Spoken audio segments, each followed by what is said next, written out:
Hey. Okay, so,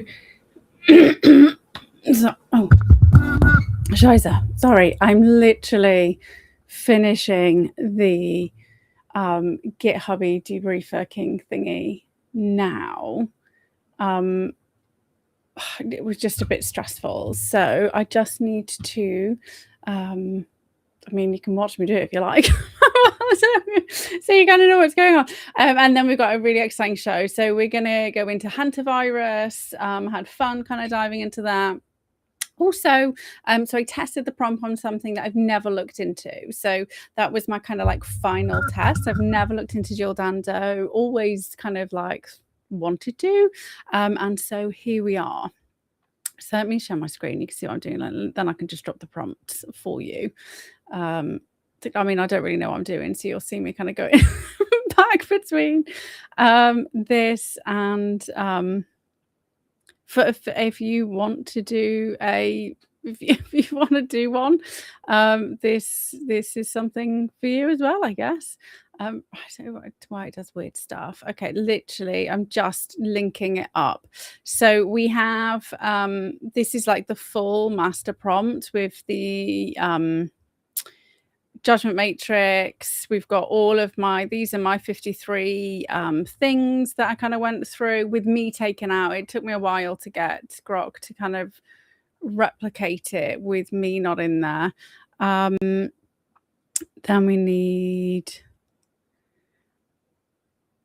I need to add a companion repository. So I think I did what I thought was right, but actually potentially made it a bit different. So you've actually got there's two rather than not all being in one. I just need the links to join it together. That's literally all I need to do right now, but that was causing conflict. It needs to go into the README. Is that what he says? Yeah, stick it in the README. So you can use the one by itself. You don't have to use both together. But it will just enable you to run it with Elias. And some of them I've done with Elias and others I haven't. There you go. Here's the common repository. Stick it there. Oh, shoot. And then I think I'll just drop them in here and then stick them on my Telegram. And then I'm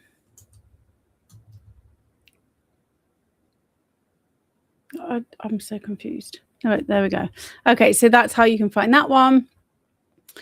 Update the README.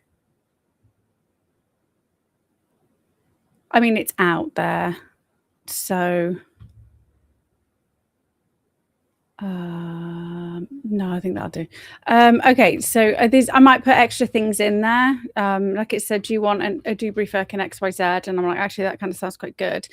So you guys are the only people who are going to be using it at the beginning, and you've been watching me create it, so you guys literally just know. So just so you know, I've got no idea like how you kind of get that. I don't know what you need to do now. Like, I'm guessing I just send the links and then I don't know, do you then just maybe grab it? I think you just grab it. I think that's it. I think you just come here and you just like go there and then like copy the prompt. I mean, there's Grok did me a README. So read the README. Okay, so this first link is the SIAF framework. Well, I don't need to put framework because it says it in there. So that's the first one. And then Dr. Elias Thorne is this one. So psych profiler. So it should, right? I say it should. I won't know whether it absolutely definitely will, because I haven't had a chance to double check it. What I'm going to have to do is going to have to kind of try and run it in my, what's it called? one of the other AIs I use and just see whether it works properly, because I've just done everything in Grok, and Grok's kind of like remembering across different threads. So I'm celebrating. So I've got myself a bottle of Asphalls. If you've never had it, it's beautiful. I freaking love it. Like some places you get it like on tap. So I'm celebrating because the AI thing's done for you. I'm also celebrating because my hugelkultur beds, got 2 in, got the wood in them, and we're just kind of like soaking them so that we can then put the topsoil in and start planting. So that's exciting. And I'm also celebrating because we also now have like more kitchen cupboards up. So we've been kind of like, I say remodeling. We've been oh, it's that. I was like, I couldn't figure out what that thing was on the screen. I say remodeling, like we moved in 12 years ago. We've been like slowly redoing the house. So because things take time. So we finally we're extending it, like, so kitchen dining. Somebody else had already kind of taken the wall down, but we've kind of like done extra bits, and rather than having a little pokey kitchen, we're actually turning like the kitchen all the way down. So it's like a proper integrated kitchen diner with a door that still closes in the living room. So when I'm being lazy, I can just shut the kitchen away. Okay, so I'm celebrating on 3 fronts. So I've got myself an Asphalls, which I will probably forget to drink because, you know me, I will sit here and just talk at you for a long time, probably. So with that said, enjoy the AI prompts. So first up, we will deal with hantavirus, then we will dive into Dando. Very exciting with Dando, with what was kind of uncovered, actually. More so because I've never looked into it. And so I was just like, wait a minute, no wonder there's like conspiracy theories around her. I've kind of heard some stuff, but I've never really properly looked into it. But like, I was just like, yeah, no wonder, because none of it fucking makes sense. But obviously we do have to remember, like, she's got family alive and she was like murdered. So let's like not be, it's not a joke, but just some, you know. Okay, so for when you're using the prompt, I highly recommend you kind of launch into creative mode first. Kind of put like a couple of things in there, and then like just keep adding extra little bits, having conversations. And then when you feel like you've got a good kind of basis of understanding of something, then you can run it. You can always then you can run it in logic mode, and then you can always run back to creative, add other information. You can challenge things, and I had to challenge things during hantavirus quite a lot, which is fine because that's what we always have to do. So it took a while for me to kind of get Grok to understand, because he's not a human, right? I kept saying, but it just feels weird. Right, just feels weird. And he's like, yeah, but it's not weird, it's in line. And I was like, yeah, but it shouldn't be. So I'm not being cryptic on purpose. I promise you. Okay, so I'm trying to go back to, you don't need, like he did with this timeline right at the end as well, which was pretty cool.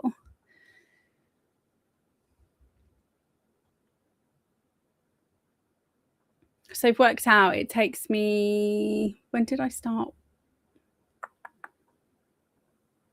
doing this today? 11.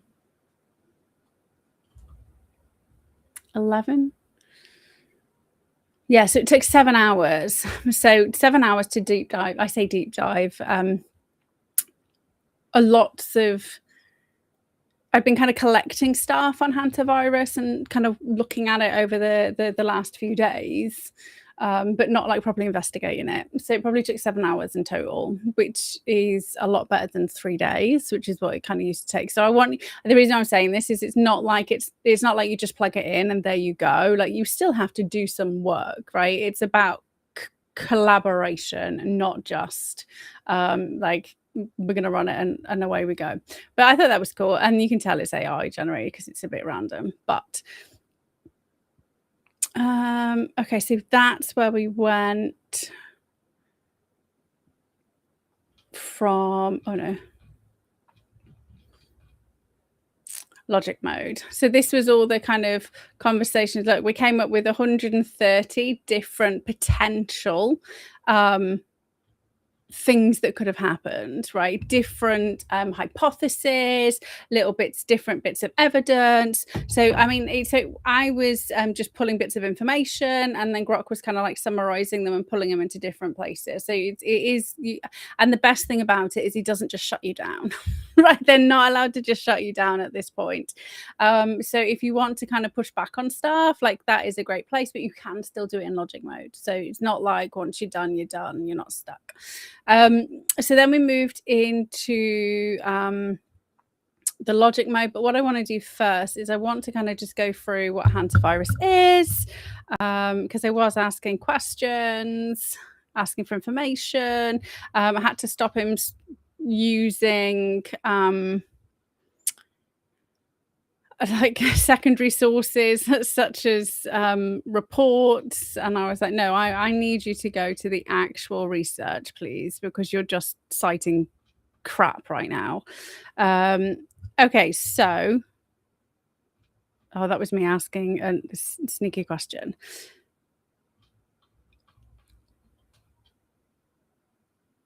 Okay, here we go. So that was me. I'm just trying to find. I did ask. I want to kind of give you the breakdown. Here we go.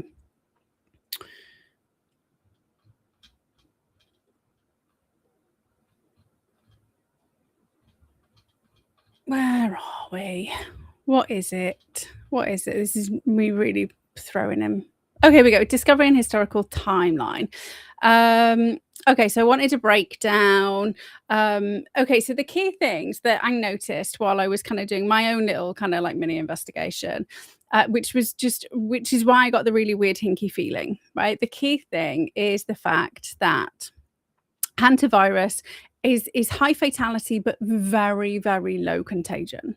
Really, like it only passes human to human if you are in like proper close quarters. And I know they were on a ship, but so it's unlikely that if you just kind of walk past somebody, you're not likely to catch it, right? It's the opposite of COVID, which was like low fatality but high contagion, right? Because it's got cold. It's like coronavirus is the cold, right? Whereas this is high fatality, like 30 to 50%, but you can't, like, you have to be like intimate with somebody in order to kind of pass it. So the first thing that stood out to me based on that was the continued like structure. Do you remember back when the Rona started and we were having like daily briefings, like how many people had contracted it, how many people, and it was just weird, right?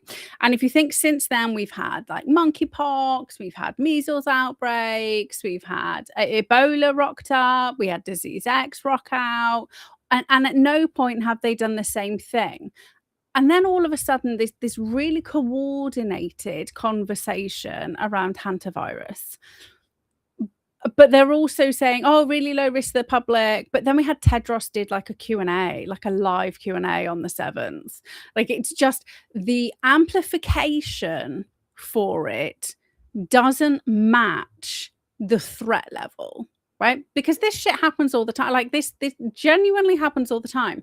And they will coordinate with, yes, there are different countries involved, but they don't coordinate publicly. And so it took me a while to get Grok to really just check that stress test, whether I'm just seeing it more because I'm looking, or whether there's actually a very real, unusual level of publicly coordinated conversations about it. Because really, it should have been in the public eye and then like disappear out of the news cycle.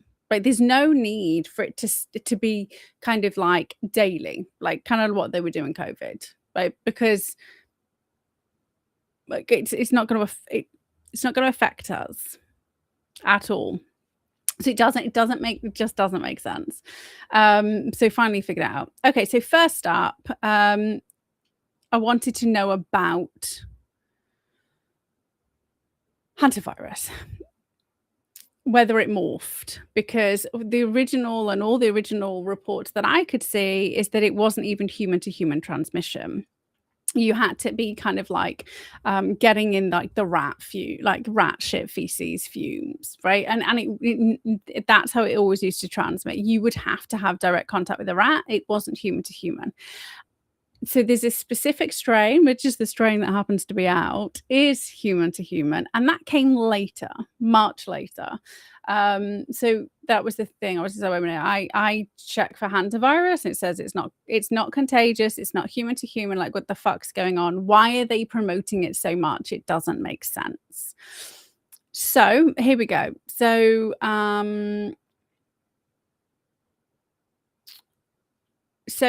below is a comprehensive source reference breakdown drawn exclusively from authoritative public health and peer-reviewed sources for accuracy and transparency. So hantaviruses are a family of RNA viruses, genus Orthohantavirus family, Hantaviridae, primarily maintained in rodent reservoirs. Humans are incidental hosts. Pre-1950s retrospective cases, so sporadic severe respiratory or renal illnesses linked to rodents existed earlier, and they retroactively identified US cases as far back as 1959, but were not recognized as a distinct viral entity. And I don't know why I'd use Wikipedia. That is not a fucking source. Maybe this was before I shouted at him. 1951 to 1953, Korean War outbreak. First major documented event was around 3,000 UN troops, mostly US, developed Korean hemorrhagic fever, which is now classified as the hantavirus. Fatality around 10%. Virus was later isolated in 1976 by Ho Wang Lee from the striped field mouse near the Hantan River, hence the family name hantavirus. And you may or may not have seen something circulating around social media. Matt sent it to me. Let me just grab it on my phone. It's not on the computer. He sent it on my phone. Where did it go? Okay, so hantavirus is a scam. Pass it on. Because somebody asked what hanta means in Hebrew, and in Hebrew, hanta is a colloquial term for scam, fraud, nonsense, lie, or something fake, basically calling BS on something. It's not a formal dictionary word, but common Israeli slang. Okay, so we've got two potential reasons for the name, right? But so if you've seen that, that's not the official narrative, and we aren't here to we're here to stress test hypothesis, right? And try and figure out what's going on rather than just kind of make shit up and see where we go with things. But I'm going to throw that in there because that's up there. I didn't know that until later. So 1976, hantavirus formally isolated and characterized old world strain causing hanta. So there's two. So old world is the rat version, non-human to human, and the new world, like New World Order version, is human to human and is the ANDV variant. So 1993, Four Corners outbreak in the US. So pivotal moment, cluster of unexplained severe respiratory deaths in Arizona, New Mexico, Colorado, and Utah. And CDC identified a new hantavirus, Sin-Nombra virus, carried by deer mice, 53 cases by year end. And hantavirus pulmonary syndrome was recognized as a distinct syndrome. National surveillance began. HPS became nationally notifiable in 1995. This was the first recognition of the New World hantaviruses calling primarily lung disease. 1995 to present day, around 890 laboratory confirmed cases through the end of 2023. Ongoing low-level endemicity in Western states linked to rodent exposure. So it's something that they've been monitoring and talking about, and yet we've all kind of been watching. We've been watching for what the next pandemic is going to be, right? And I've never heard of it until today. But I say today, until like the cruise ship. And I've seen like 4 times they threw monkeypox at us, right? So it's all been there, but they haven't mentioned it, even though it's been going on in the background. 1996, Argentina, El Bolson outbreak, first documented person-to-person transmission with Andes virus, so ANDV, which expanded to other cities. Molecular and epidemiological evidence confirmed human spread. 2012, Yosemite National Park in the US, cluster in signature cabins highlighted risk even from short-term rodent-infested accommodation. 2018 to 2019, Ypres, Argentina, largest documented person-to-person cluster for ANDV. 34 confirmed infections, 11 deaths, driven by 3 symptomatic super spreaders at social events who had high viral load plus close and prolonged contact were key factors. So unless we've got some super spreaders on the ship, but we'll get to that in a minute. 2024 to 2025, scattered cases globally. Australia reported missing lab vials containing hantavirus. Supposedly no confirmed link to the outbreak, but it was definitely reported. April to May 2026, the MV Hondius cruise ship outbreak, which is the current event we're looking into. The ship departed Ushuaia, Argentina on the 1st of April, which is almost 6 weeks ago. So bear that in mind, that was almost 6 weeks ago. Index cases. So Dutch ornithologists likely exposed via rodent excreta at Ushuaia landfill. Andes virus confirmed. As of around the 10th of May 2026, 6 to 8 confirmed probable cases, 3 deaths, multiple suspected, limited person-to-person transmission suspected on board due to close quarters. WHO coordinating evacuations, passengers isolating 42 to 45 days, risk to general publicly repeatedly assessed as low. So they've already been on the ship for around 6 weeks, and now they're going to come home and isolate, which doesn't make sense, right? It does not make sense at all. And I think this is probably what got my spider senses tingling. Very similar to the Rona, where people isolated for 2 weeks, but it became kind of pathogenic, like really early. So the number, it's like you've already isolated for a month, and now they're going to say, right, you need to isolate for 2 more weeks, and we're going to make the big song and dance out of it, right? If these people are infectious, they would have already had symptoms by now. It would have already been picked up, or they'd be dead, right? Because of the timeline. So the reason why they're isolating for 42 to 45 days is because most symptoms will show up at that point. But they've already been isolating for around that time. So why make such a big song and dance about coming back, isolating, being met with doctors, being transported? You know, we've seen the transports with everybody in like fucking PPE.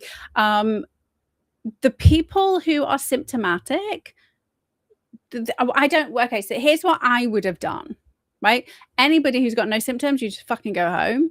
Maybe like chill out for a week.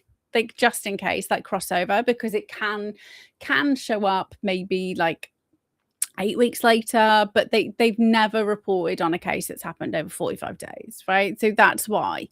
But the people who are ill and a specialized medical team should be on board the ship, right?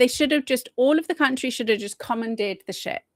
Use it as like it will have water, it'll have food, they'll be able to helicopter things. Like there's no reason for ill people to be removed, and there's no reason for non-ill people to isolate, right? It doesn't make sense what they're doing.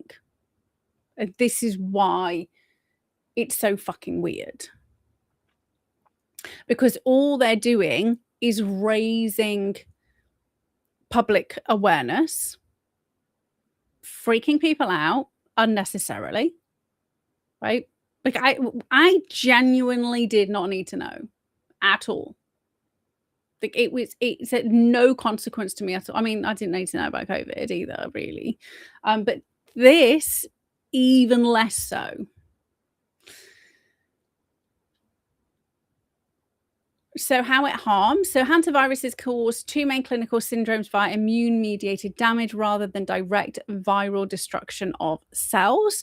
So hantavirus pulmonary syndrome, America's New World, e.g. Synomra Andes, incubation 1 to 8 weeks, but medium is formed. So flu-like fever, chills, severe myalgia, especially thighs and back, headache, gastroenteritis symptoms and fatigue. Cardiopulmonary phase, so rapid, is 2 to 15 days later. Cough, shortness of breath, non-cardiogenic pulmonary edema, so fluid leaks into the lungs, hypertension, cardiogenic shock. Mechanism, so virus infects vascular endothelial cells via B integrins, triggers massive cytokine storm, and this increases capillary permeability, so vascular leakage, edema and shock. Immune response amplifies damage, fatality around 38% once cardiopulmonary symptoms develop.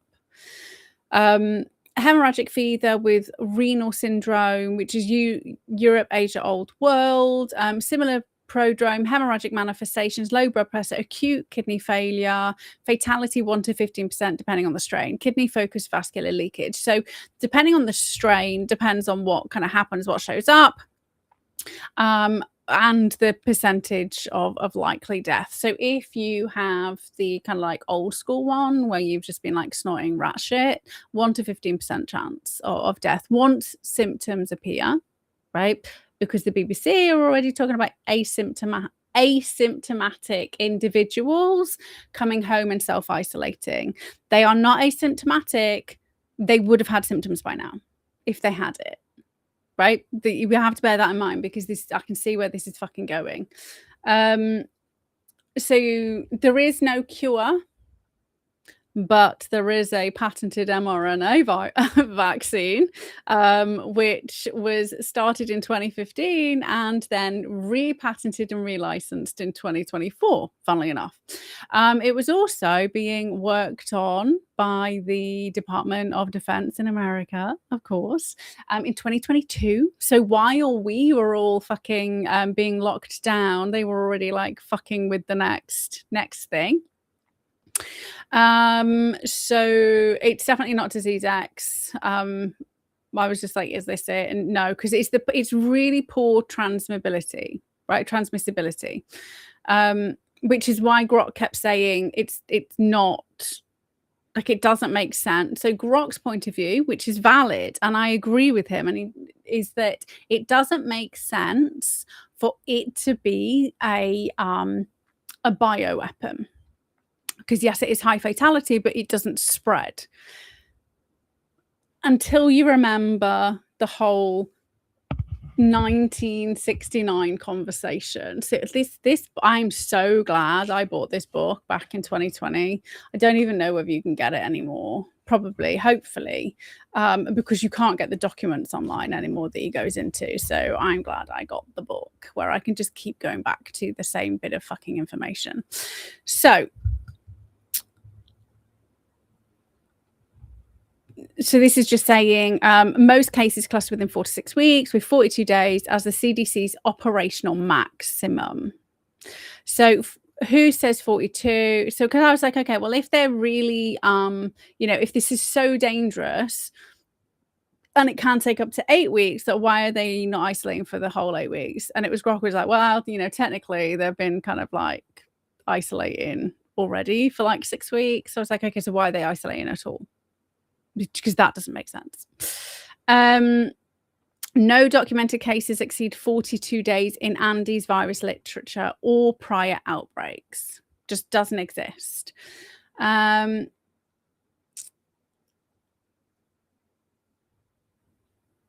Okay, so this is the Andes variant specifically, and modifications that were being done on it by various world government defense agencies. So Port and Down, USA, DOD per the tweet. So I loaded like tweets and documents first, and then we started the conversation. So the Andes variant core characteristics: primary rodent host, long-tailed pygmy rice rat, which sounds really cute. South America, so Chile, Argentina, etc. Humans are dead-end hosts. So hantavirus pulmonary syndrome, severe respiratory illness with between 30 and 50% case fatality rate in symptomatic cases, which just so funnily enough happens to be higher than any other hantavirus. Incubation 4 to 42 days, but around 18 to 22 in outbreaks. They have rapid cardiopulmonary phase, vascular leakage, pulmonary edema. So that's what we went through already. Only hantavirus with documented but rare person-to-person spread, which requires prolonged close contact. So household, sexual, shared utensils, and not those all three at the same time. High viral load in symptomatic individuals is not airborne, it's not casual. There's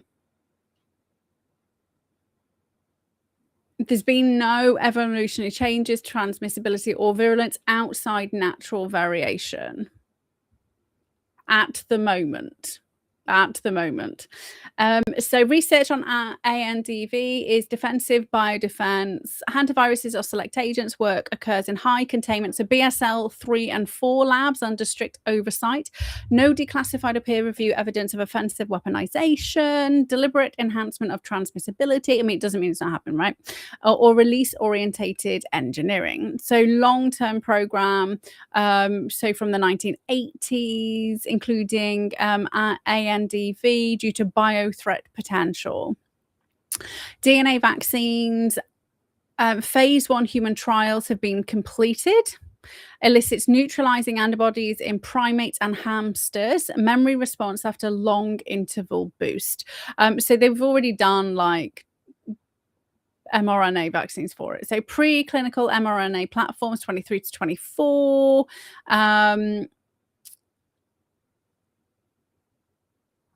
They show protection, and then I kind of threw the patents in here. Reverse genetics and mini genome systems. 2012 mini genome for ANDV, attempts at full infectious clones for attenuated vaccine candidates and pathogenesis studies. Standard virology tool used to generate weakened strains or study specific genes, not to create hypervirulent versions, supposedly.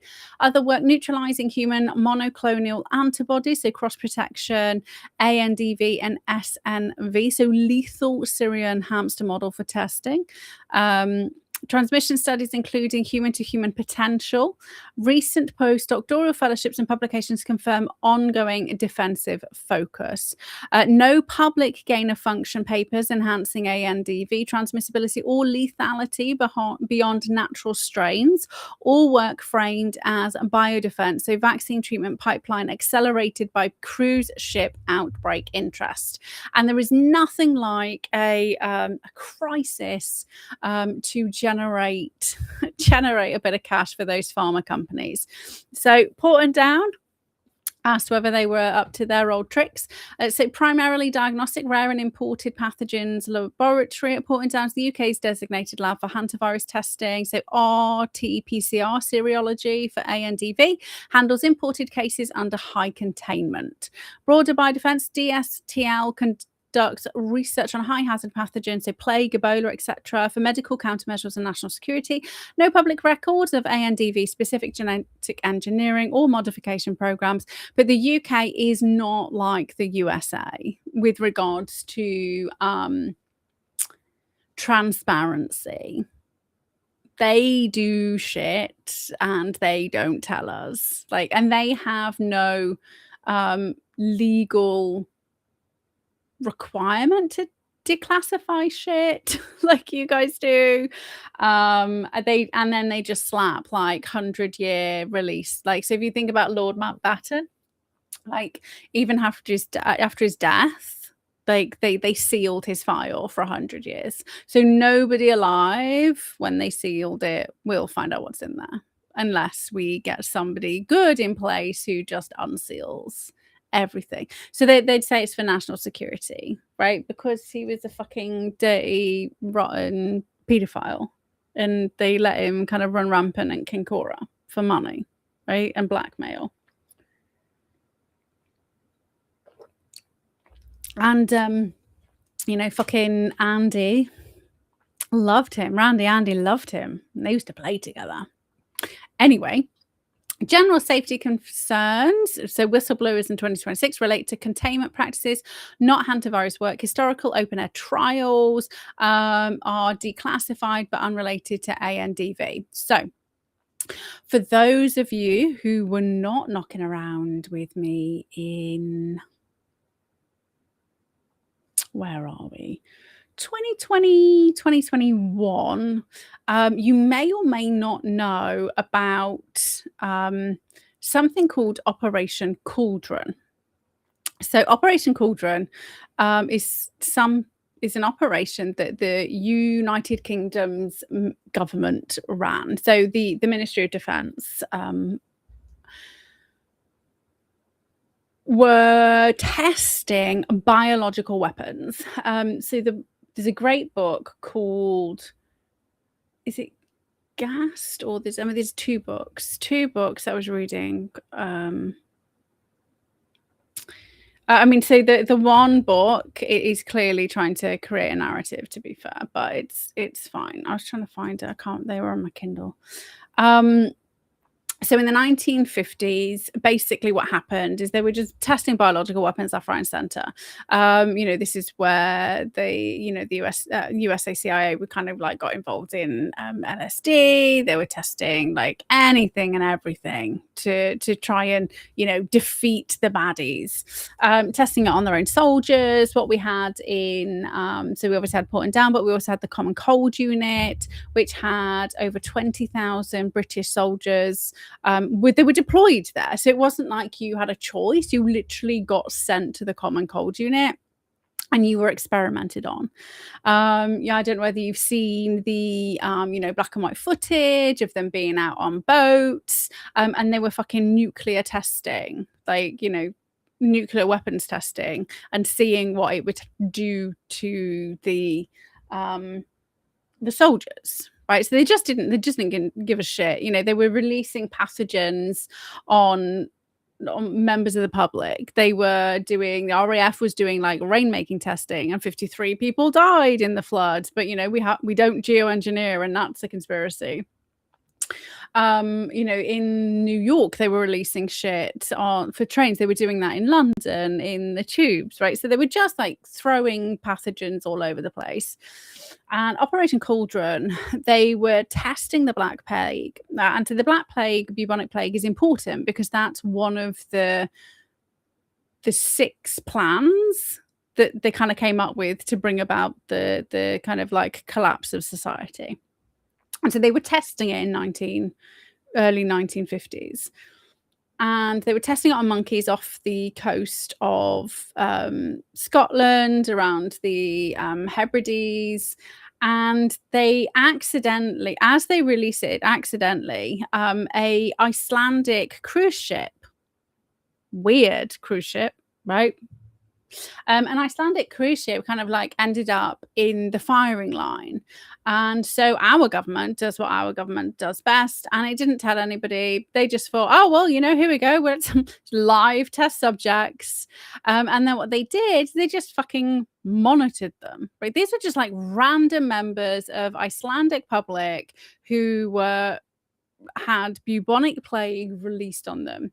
And our government was so fucking distraught because it didn't work, right? It wasn't contagious. It wasn't good enough to use as a weapon, right? It might have had high fatality, but it didn't cause rampant death, which is what they were after.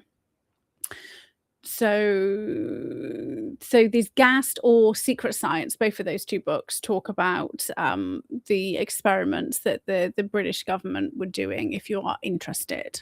Like some seriously sick shit. So the reason why Operation Cauldron kind of like stuck in my mind is because I was like, oh, look, it's a cruise ship. And they just kind of left it. And if you think about the fact that most symptoms kind of appear in 4 days, we should have heard something like by the 7th or 8th of April. Why are we hearing it like now that everybody's coming home? right? It doesn't. So there's been some self-containment already, or they've been testing it, or like this. It's just the timeline doesn't make sense for what's going on. But so Operation Cauldron, that's what it is we just kind of like opportunistically tested on some random Icelandic people as they kind of like went past. So that's what that is.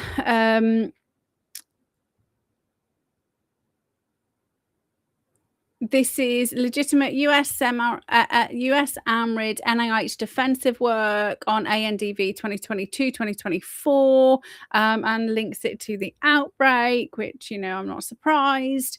Okay, so then I was trying to find out whether the original Argentinian kind of human-to-human one, were there pharmaceutical companies operating, any sketchy government contracts knocking around? I was trying to figure out maybe whether there was anybody involved, and then I was asking about are they using a PCR? Are they testing it with the PCR, right? They are, but supposedly at the moment they're not saying everybody's got it, but people are being tested every single day, which doesn't make sense. Again, because you don't need to be tested every single day. So El Bolson was and remains a small rural tourist town of around 15,000 people in 1996 in Rio Negro province, Argentine Patagonia, nestled in the Andean foothills at around 350-meter elevation. It's known for outdoor recreation, camping, hiking, and proximity to Bariloche, a popular ski or tourist hub. The 1996 outbreak began with a 41-year-old wilderness guide as the index case, which is he must have been fucking sniffing rats, on the 22nd of September, spreading to family members, 2 treating physicians, a nurse, and others in the local hospital, totaling between 18 and 20 confirmed probable HPS cases across El Bolson, Bariloche, Esquel, and even secondary cases in Buenos Aires via a traveler. This was the first documented person-to-person transmission of Andes virus driven by close household hospital contact rather than widespread community spread. Rodent reservoir long-tailed pygmy rice rat was confirmed locally. Those poor little pygmy rice rats. So that's why we have a air rifle. There was a rat in the garden the other day, and it was not because of hantavirus, but because, yeah. Anyway, and I don't agree with,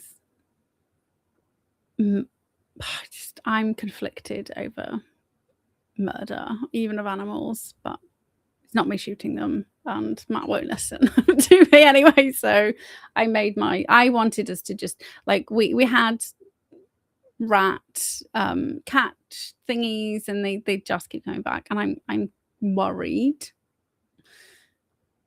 about them being poisoned, because then I'm worried about other animals eating them. So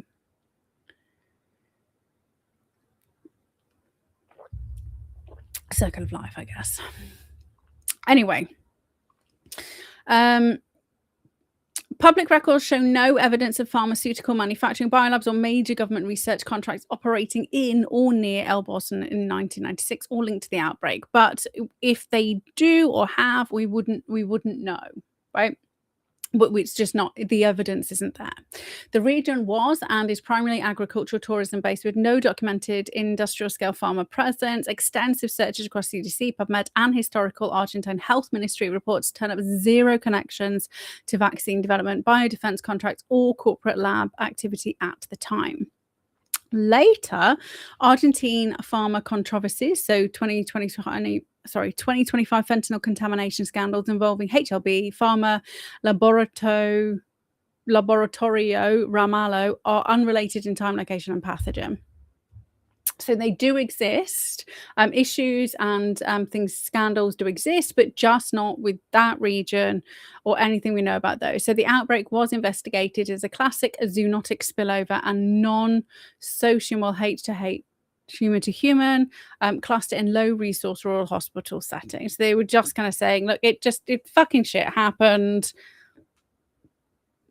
which we know fucking shit doesn't happen. But if there's no evidence and we are here investigating realities, we don't have the evidence to say that as of yet. So there were limited hospital resources, absence of pharma footprint, and pattern. Yeah, this is me. It's me pattern seeking. So it's going to keep calling me out, which is fine. And the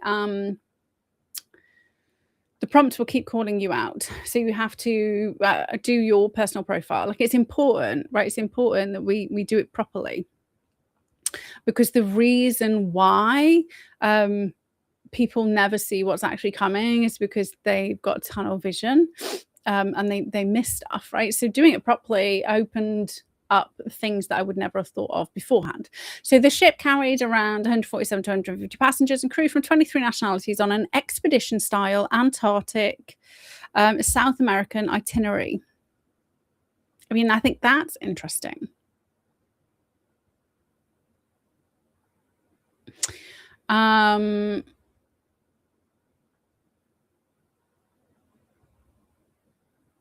So departed Ushuaia, Argentina, 1st of April 2026. Index cases were Dutch on yeah, we've said that one. So that's where they reckon they were bird watching and then ended up somehow coming into close contact with some rat feces, and it's like it's just retarded the way that it goes from rat to human, right? Like you can't just walk past rat shit and then catch it.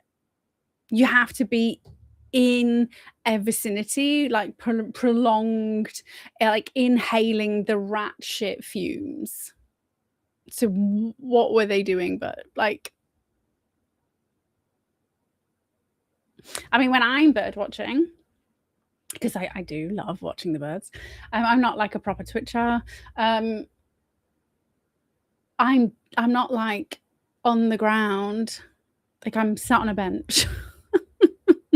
Sat on a bench with a cup of tea, maybe a biscuit, just watching the birds in the garden. Like, it's just weird. I've still got all these weird questions, but I will keep just paying attention to what's going on, and we can just update shit as we go. But nobody who lab testing, virology, diagnostic research backgrounds, just general tourists, bird watchers, and international travelers. Some disembarked passengers. So there were 29 who left the 24th of April, right? And they all left under the radar, which again is strange. So 29 people just kind of like got off the boat and was like, yeah, we're cool. And then everybody now who's been on the boat longer is now isolating, but those 29 didn't isolate. Bearing in mind, the onset appears like from day 4. So people who the deaths would have happened while those 29 were there. So there was and secondary contact. So a flight attendant, repatriation flights to US, to Nebraska quarantine unit, to the UK, to the Netherlands. So they let 29 people go. Then they reported it to the public. And then they're giving like daily briefings on what's going on, which is kind of what happened with COVID, right? Do you remember they didn't tell anybody? And they let like everybody intermingle over Christmas, and they let the China Wuhan people go like everywhere. And then they were like, even though they had suspected shit was going on, like back end of November, and they publicly told people on the 11th of January. They told the government's 11th of January, and then the government's kind of announced it to the public around the 30th of January. So they would have already been having conversations. So why all of a sudden are they bringing public into the fold when it's irrelevant? Like it doesn't just this doesn't make sense with what they're doing.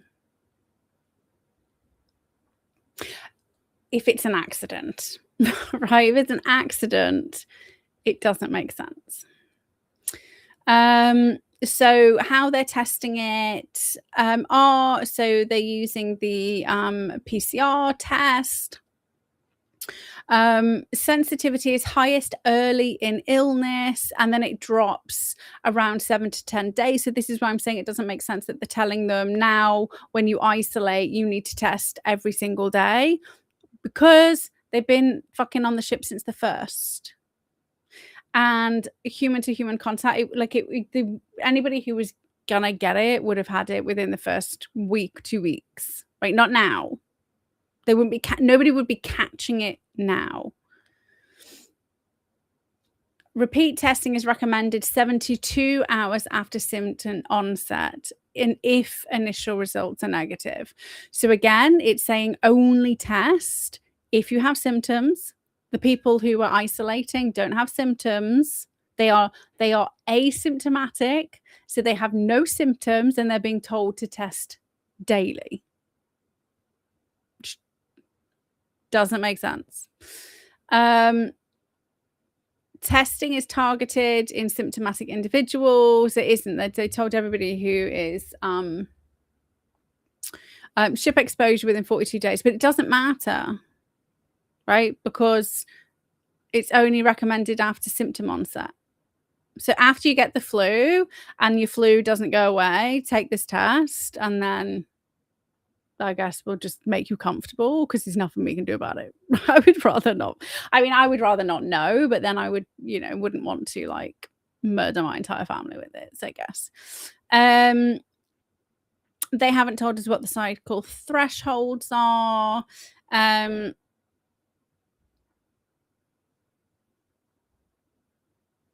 So when it was first discovered in the 50s, it was when many of the worlds were creating biological weapons and testing them. And a lot of countries were, well, is it possible it was first created by man? So the original hantavirus. So the disease,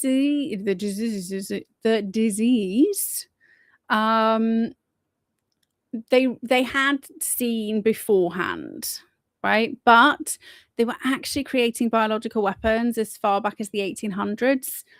Because I remember reading an 1890 international treaty on not using, like they were already rumbling not using biological weapons back in like 1890. Also remember, like when they used to take like siege towns and stuff, they used to like throw dead animals in. So biological warfare has been a thing for like thousands of years. Throw dead animals in the water supply. Like that's what happens. This is what people do. I mean, but this specific thing, they've looked back and they've kind of linked them together. However, it just wasn't isolated until 1976.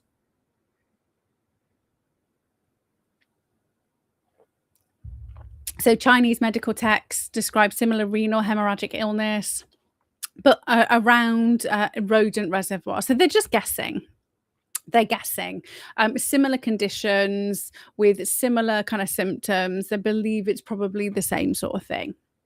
But also, let's not forget that the Spanish flu, they found a very virulent strain in the Arctic, and some Russian scientists went and dug it up, because that's what you do, right? Was it Spanish flu? I'm pretty sure it was Spanish flu they went and found. So this is the shit they do.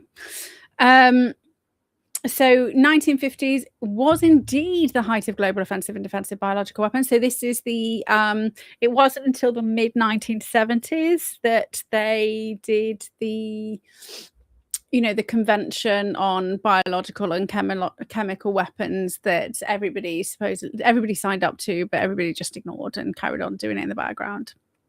But they were open air testing. So in 1952 was Operations Cauldron, testing plague, brucellosis, tularemia on animals off Scotland. They said no hantavirus involvement. Korean War itself saw unproven allegations by the Chinese and North Korean sources of US biological warfare using plague, anthrax, etc. Some fringe claims extend to new hemorrhagic fevers, but so at the moment there's no declassified records linking it. Oh yeah, Douglas Ruskoff. Like, this has only just popped up in my timeline on Danny Jones, but that's because it was only done 2 days ago.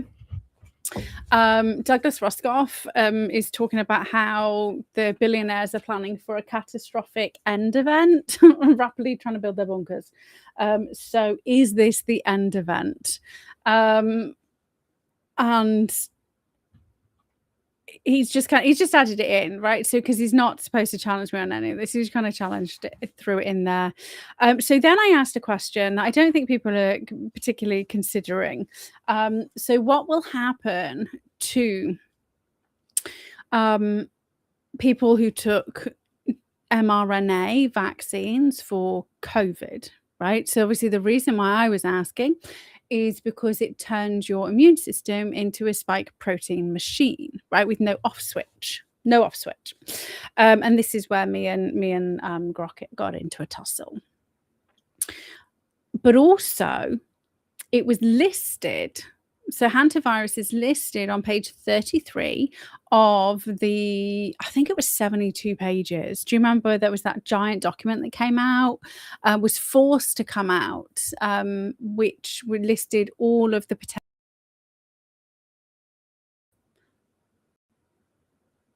I'm up back.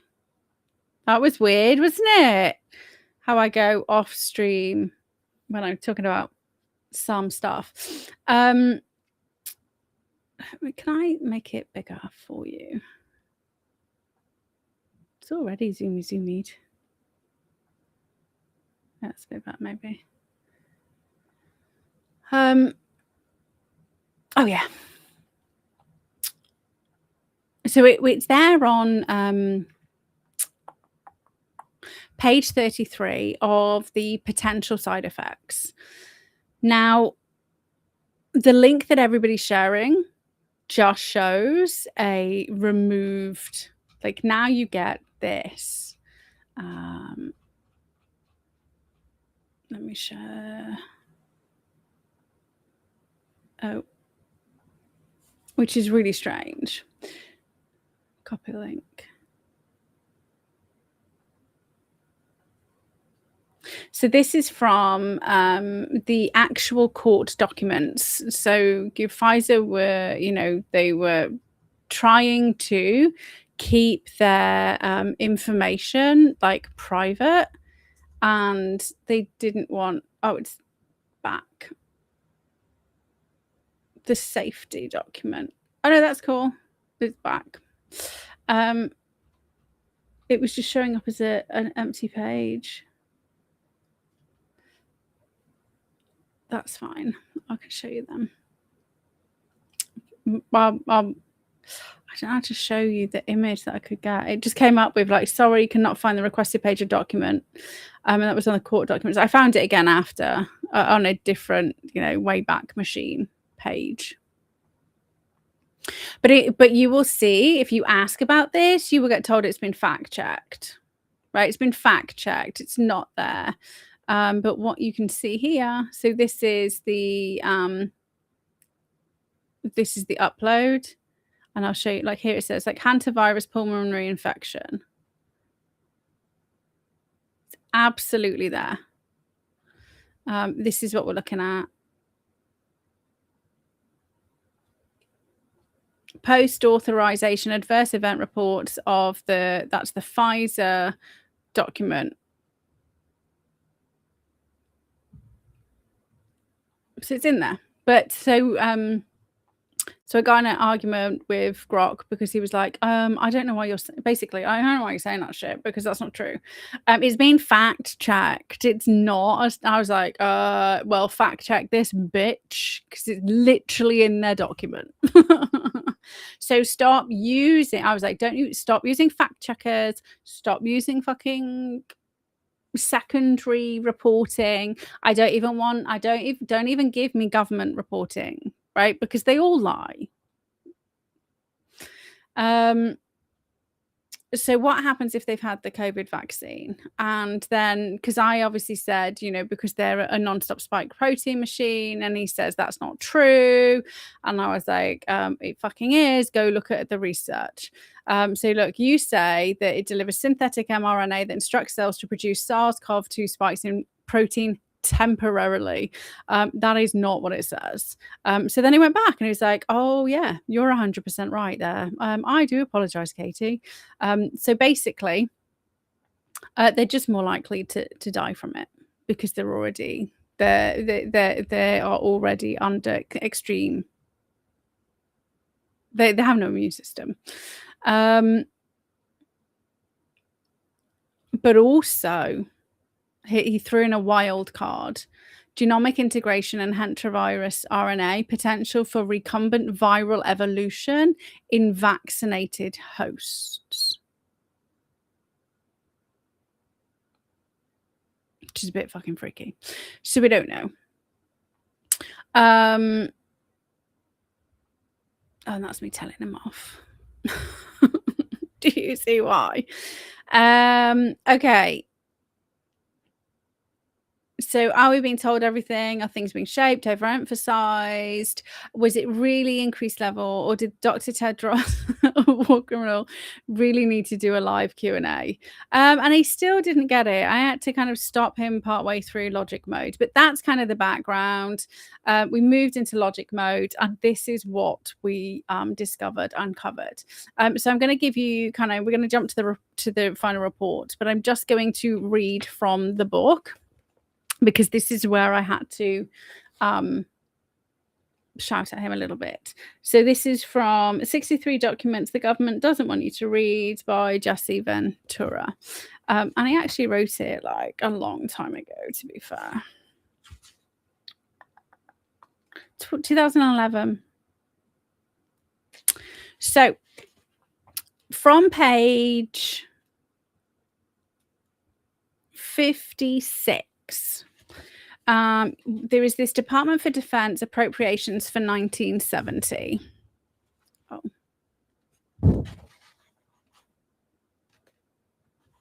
Let's do this for now. Why does it do that? Oh. What? Well, there we go. So Department for Defense appropriations for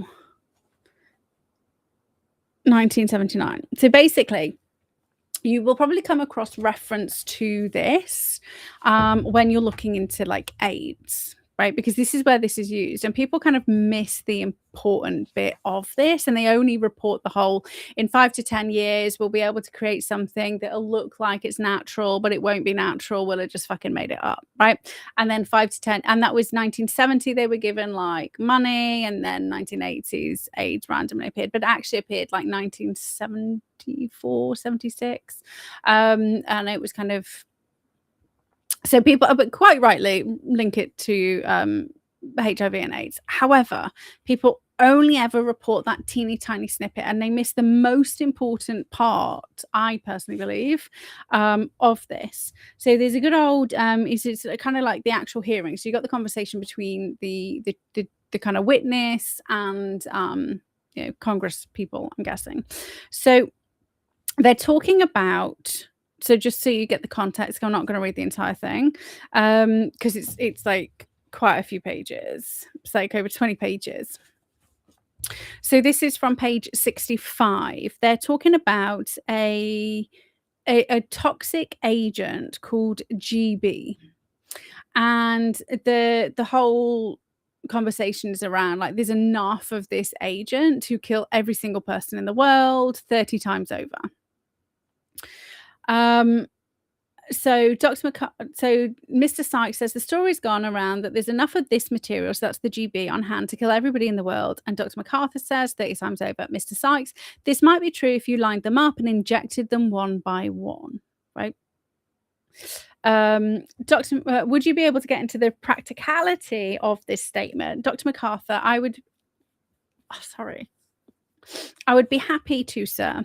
As you indicated, if you simply do the arithmetic, you arrive at the conclusion that could be accomplished if you line them up and inject them one by one with the minimum amount of agent. But that's just like saying we have enough bullets to kill the population of the world 50 times over or 100 times over if you equate one bullet with one individual.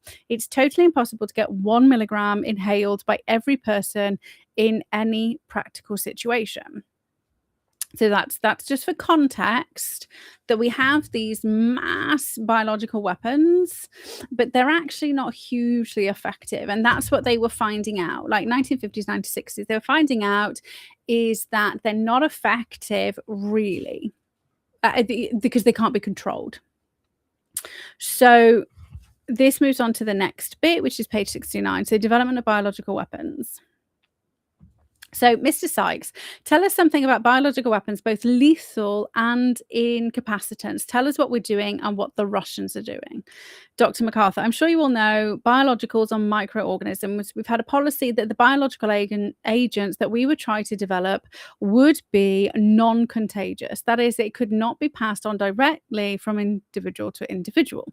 Mr. Flood, would they be effective if not contagious? Dr. MacArthur, they could be infectious from the standpoint that they would be used as a primary aerosol and infect people inhaling it. After that, they could be carried from me to you, say by an insect vector, a mosquito, for example. Mr. Flood, could they be effective and contagious? Dr. MacArthur, no. Mr. Flood, I doubt that. Dr. MacArthur, this is the important bit here. A contagious disease would not be effective as a biological warfare agent, because that's COVID, right? Although it might have devastating effects, it lacks the essential element of control, which I alluded to earlier, since there would be no way to predict or control the course of the epidemic that might result. Mr. Sykes, tell us the story of our progress and our capability. So, Dr. MacArthur, I want to re-emphasize that our policy has been not to develop any contagious agents so that we could control the effects so that they would not boomerang on our own people if ever we were forced to use them. Typical examples of diseases caused by agents we've worked on are tularemia, Rocky Mountain spotted fever, Q fever, Venezuelan equine encephalitis. These agents are different from the chemicals in that they are naturally occurring diseases. Mr. Sykes, are all of these lethal? Dr. MacArthur, no, some of these are lethal and others are non-lethal. Mr. Flood, could any be inherent by transmission onto one generation to another? Dr. MacArthur, if you're talking about genetic effects, no. I'd like to dwell a moment on the limitations of biological weapons, which most people don't fully understand and consequently lead to a great deal of public misunderstanding. They are just not as effective as they are made out to be by many people. So as a biological weapon, they're not effective, right? But the fear that comes from them, that comes from things like releasing 29 people, not saying anything, and then doing like daily press conferences and saying these other people are going to have to isolate, which doesn't make sense because they would have been symptomatic weeks and weeks and weeks ago. And then they're asking about mace, and then they ask about the money, and it's like, oh yeah, we can make the money. Okay, so the key things are that, and this is what they discovered when they were doing the biological research in the 50s and 60s and 70s, is that if you make something contagious, so contagious things are usually non-lethal. So that's what happened with COVID, right? It was downgraded by the HCID like before the first, and that's the high consequence infectious disease, the government's own body, before the first actual lockdown. Was downgraded because due to low mortality, and it actually like ran through the population and was pretty much gone. So I don't know whether you can remember, there were reports saying, you know, I don't know why everyone's getting, like the scientists were going, I don't know why everyone's getting stressed out, it'll burn itself out by January, but by the summer it'll have kind of like just there won't be anything to worry about. And obviously like they all got blacklisted because they had to keep, you know, bringing it up, bringing it around. When you actually look at like the infections rising, it all happens once people start getting like jabbed. So contagious aren't very good because they don't cause harm. Lethal aren't very good because they're not contagious enough, which is what they found out through Operation Cauldron. The ones they want to use, hey Edwin, the ones that they can harm people with don't spread. The ones that aren't going to harm people spread. So this is why they have to have the propaganda and the fear. Because in order for you to be harmed by the biological weapon, they have to line you up and inject you one by one. So we're now in this position where people were lined up en masse, and everybody fucking did it. So now we're being primed for the 42-day isolation, right? Why? I mean, in the UK, we've just had fucking Labour Party decimated in the fucking elections. But who are the reform people? They're literally ex-Labour and ex-Conservative councils. It's all the same fucking people. Anyway, so let's go back to this. Let me share the screen again. Because now we'll go through the breakdown and the report. Ooh.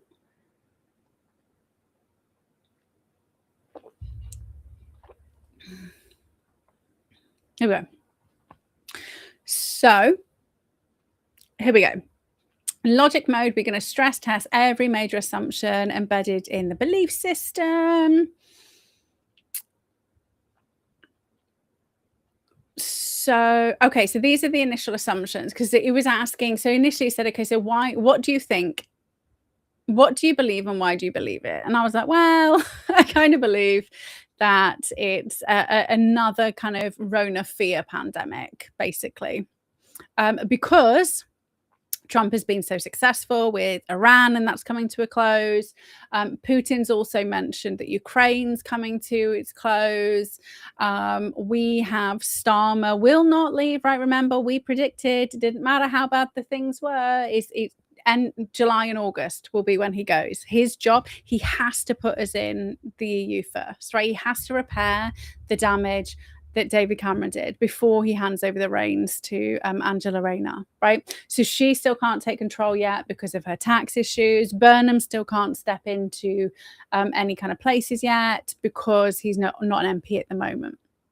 Right, so and they need 80 MPs on board, and I haven't listened to his bullshit today, but Matt assures me that he was calling out right-wing fascists, and you know, I've watched Lammy and all that say that the public were obviously upset with them that they haven't gone harder and faster. Even Miliband is being Redhead's being propped up. It's just the biggest shit show in the world. So that's my theory, right? They need to distract us from all the Trump-based winning and distract us from all the Labour-based destruction in the UK, but also other places in Europe who are rejecting the EU and all the shit that they're doing over there.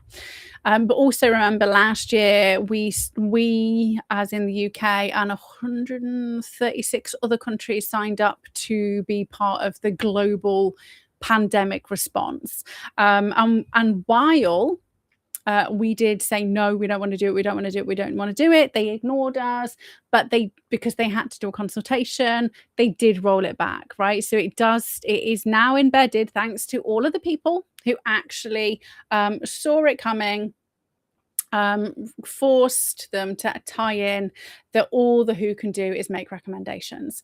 So it's not going to make a huge difference anyway because Trump pulled out of the WHO. So like they don't have the same level of control as they did before. So here's the assumptions. Like my assumption is the ulterior motive. So supporting timing with WHO, pandemic agreement adoption, Pfizer, ESI listing of hantavirus pulmonary infection, pre-existing DoD mRNA ANDV work, billionaire bunker prep, primary mRNA persistence papers showing no clear off switch. So against that assumption, they show limited close to, so this is all until I kind of figured out what Grok's sticking point was, is he didn't understand that I was separating out the propaganda from the biological reality. So he's just like, but it doesn't make sense. Why? Well, he's like, why would they use it, Katie? Because it's not going to harm most people. So assumption, vaccine, hantavirus synergy, weakened biology, supporting primary evidence. So the 187-day circulating spike, reverse transcription in vitro, free spike in myocarditis cases. So there is no off switch. So even though they said it's a temporary protein spike, the research was always out there that was never temporary, right? And people are riddled within 6 hours. And it just keeps going. So the problem is there's no studies on interaction with prior mRNA vaccination, and there won't be.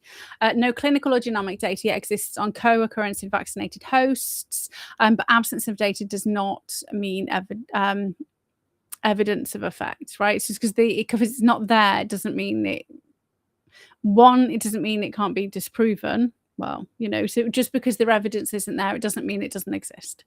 If primary papers in the 2026 cluster, when they appear, show outcomes indistinguishable from historical ANDV cases, this assumption collapses. So it's good because we get told what to look for. So I really like it. Assumption of narrative shaping, overemphasis, withheld information. So primary papers use consistently hedged language.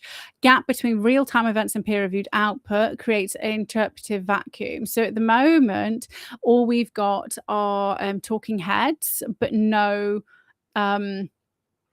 they could have been there, right? If you think about the way that the world works now, they could have been there on the ground doing tests and doing repeated tests, and like they could have had like AI help them craft a paper, do the analysis, like all of that. But there should have been some statistical analysis of what's going on with how fast things can be. Like you could have like 40 different researchers all working across the globe together doing teeny tiny little bits. Like it's not like you have to do it and then bring the samples back and then test them and then write things up. Like the way that the world works 24/7 and instantly communicating with each other, the fact that there's no information, like no real scientific information yet, and it's just anecdotal information based on past ways that it's ways that ANDV has shown up. Again, that's not how I would run a pandemic response. Like 130 plus countries have all joined together, and then like this is the response. They're just going to do a fucking live Q&A. All around Victory in Europe Day. Like, I mean, I just thought it was fucking weird. Anyway, so he says it's the standard scientific publication lag for any emerging outbreak, but it will be because nobody's taking into account technology, the speed at which technology can run nowadays. He's telling me off. So we tell each other off. It's funny. Assumption of increased reporting, dropping dead. So that's what I said. Okay, like have there been any of those yet? Because if there are any of those, that's 100% scaremongering. Because that we went through. That's not what happens, right? You get the flu and then you just like bleed out. It's gross. It is gross, but you're not going to like be walking along and dropping dead. And people were walking along and dropping dead in COVID, and it didn't happen in real life, right?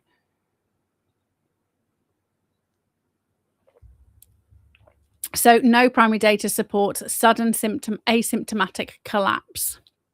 Okay, there is no evidence that that will happen, can happen as part of this, right? So if we see any TikToks of people like dropping dead, we'll know. It will confirm my theory more. So on to the next step. Key assumption checks now locked. This is the main bits of evidence, but actually missed off the main bits of evidence.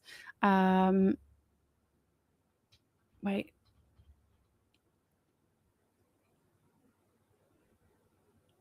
Okay, there we go. Is this the one? Okay, let me just tell you what the hypotheses are, and then I'm gonna have to scroll do because he missed bits. So the hypothesis, classic natural zoonotic spillover, so standard ANDV virus transmission via rodent excreta exposure, followed by limited close contact in the confined cruise ship environment, identical to documented in 1996 and 2018-2019, right? So that's what's happened before. It looks like it might be this thing. H2, accidental lab leak or containment failure, so escape or inadvertent release from defensive biodefense research, so US DOD, mRNA, ANDV platforms putting down, Australia missing vials, all kind of threw into this lab leak. H3, deliberate coordinated release for ulterior motive, engineered intentionally deployed strain, timed as political control distraction, or that's kind of like my one. But also H4 is kind of H3 and 4 were kind of where I was coming from. Fear amplification operation. So known limited transmissibility is being leveraged to test voluntary isolation protocols, normalize the pandemic agreement, and reset public focus without requiring a genuinely novel pathogen. That's what I see happening. H5, mRNA vaccine induced biological synergy vulnerability, so persistent spike protein and modified mRNA with no clear switch off. So maybe those bird twittery watchers are vaccinated. And it just so happens that now is when it could be that freak, right? Creates endothelial priming or immune dysregulation that makes ANDV more severe in vaccinated hosts. So elite foreknowledge and pre-positioning. So we've got the billionaire bunkers, pre-existing ANDV countermeasures indicate a breakaway group with asymmetric early warning or parallel surveillance. So they've already done all the phase 1 testing of the vaccines in 2022 to 2024. But I don't know anyone who's anyway. Post-COVID pattern seeking bias. That's me. He's just testing it against me. So created it wrong. Now we created it properly. So remember 3 and 4 are mine, the ones that I reckon. Like 3 is actual release, and then 4 is it's just fear. Then we've actually this is me kind of read all that stuff I read to you. I kind of had to type in there for him, and then he actually also missed the MacArthur pieces and missed out on the piece of evidence. He just kind of threw the COVID stuff in there. He got himself a bit confused. So it happens. You do have to pay attention, which is fine. Okay, so this is all the final updated Judgement Matrix. So what you can do if you want to make it easier for you is you can literally copy this or like download it, and you can color it in green. Green is green, yellow, and red. Green is really pertinent. Yellow is kind of like 50-50. Red is like this is not that useful.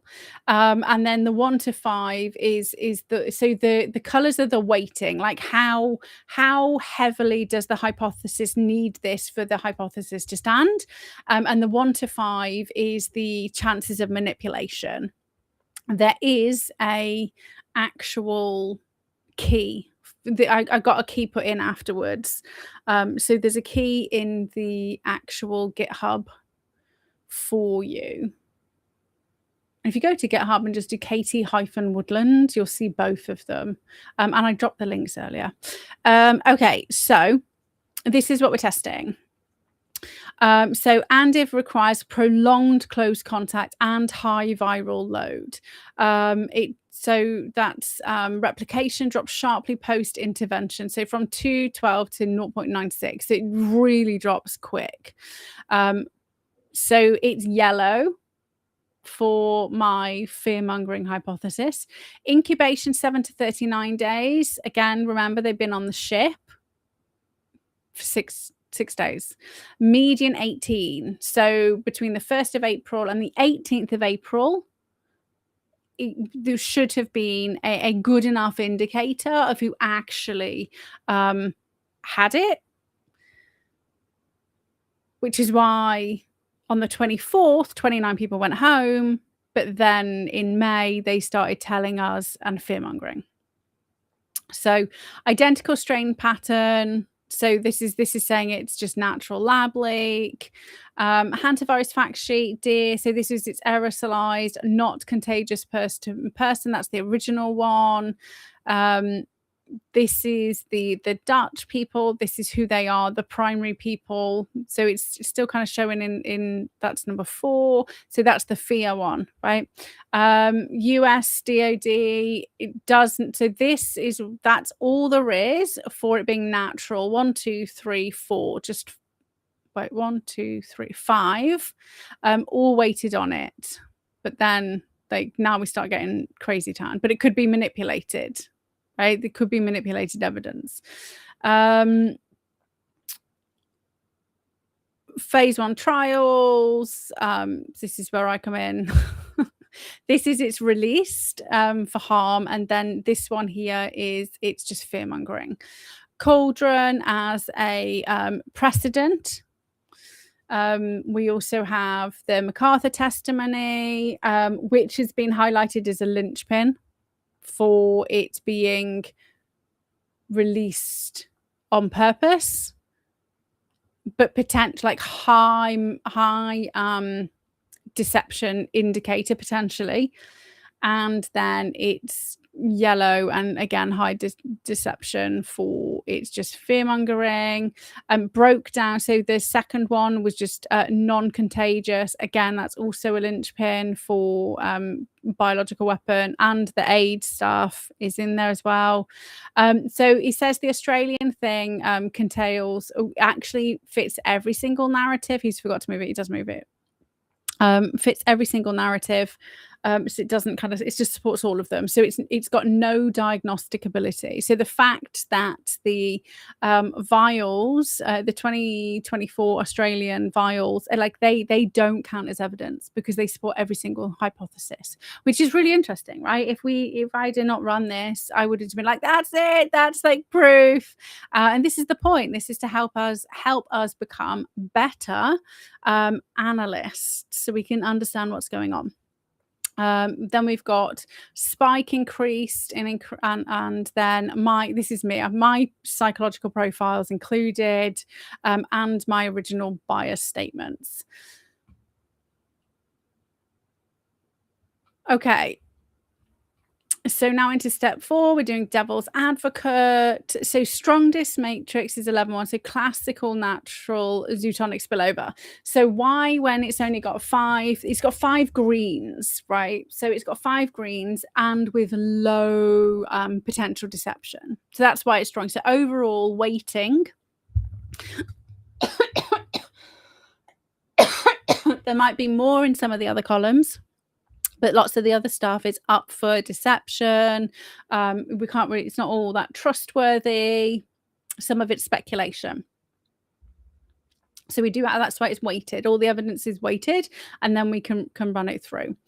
So devil's advocate reversal is assuming H3, so coordinated release for ulterior motive, is true and H1 is false.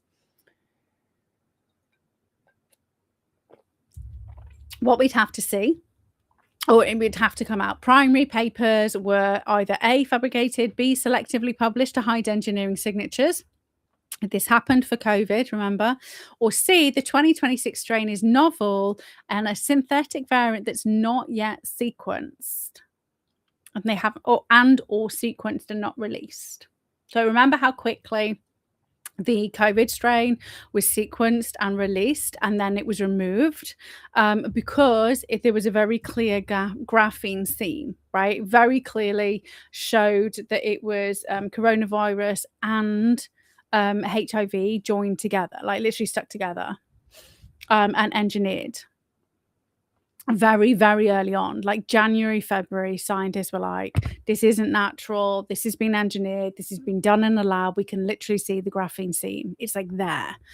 And then they were able to backtrack it to like Moderna's the specific HIV strains were linked to Moderna previous patents, right? So that was all done within like days of it being released to the public. So I would hazard a guess they're not going to make that same mistake again.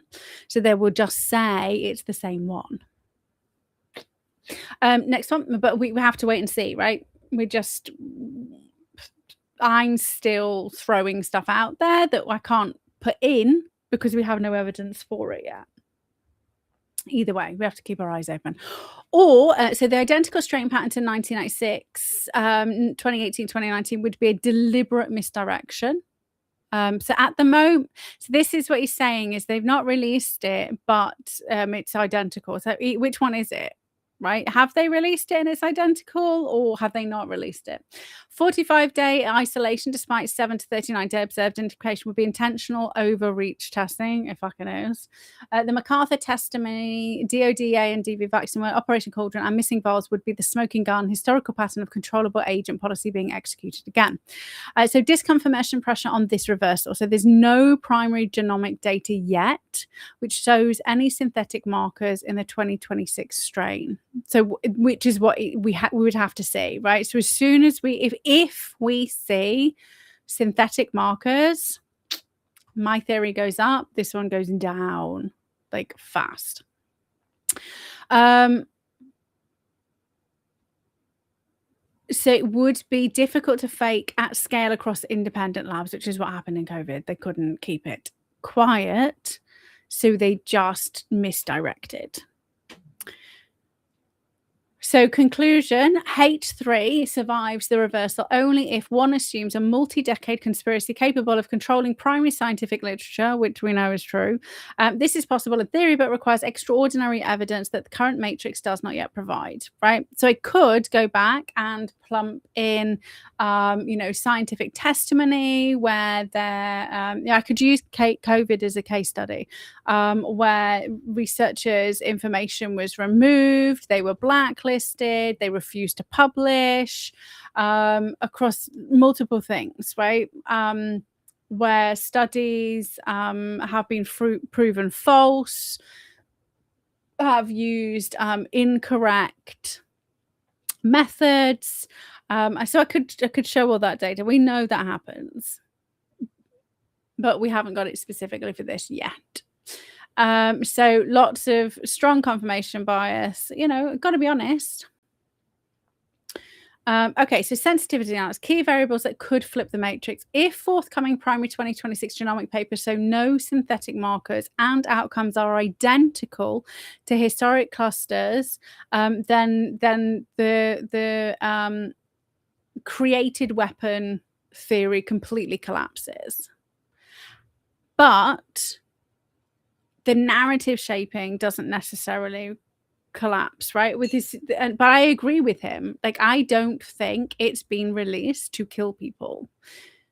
I think it's been released to shape a narrative because that's what I see. I see the propaganda not matching the biological undertones of hantavirus. That's what doesn't make sense. That's why it's just fucking weird. So he says, if primary interaction studies later show vaccine persistent spike materially worsens and outcomes, then H5 surges. If the 45-day isolation is quietly lifted with no further cases and no new restrictions, narrative shaping weakens. Yep. So that's what we'll have to do. We'll have to keep our eyes on what's going on with these 42, 45-day people. If it goes quiet and then nothing happens, then it was just maybe they were testing something, but we don't quite know what yet. But if things start to ramp up, then again, H1 would collapse and H4 would come up, right? So this is why it's useful. If we see controllability language, then H3 and H4 gain weight.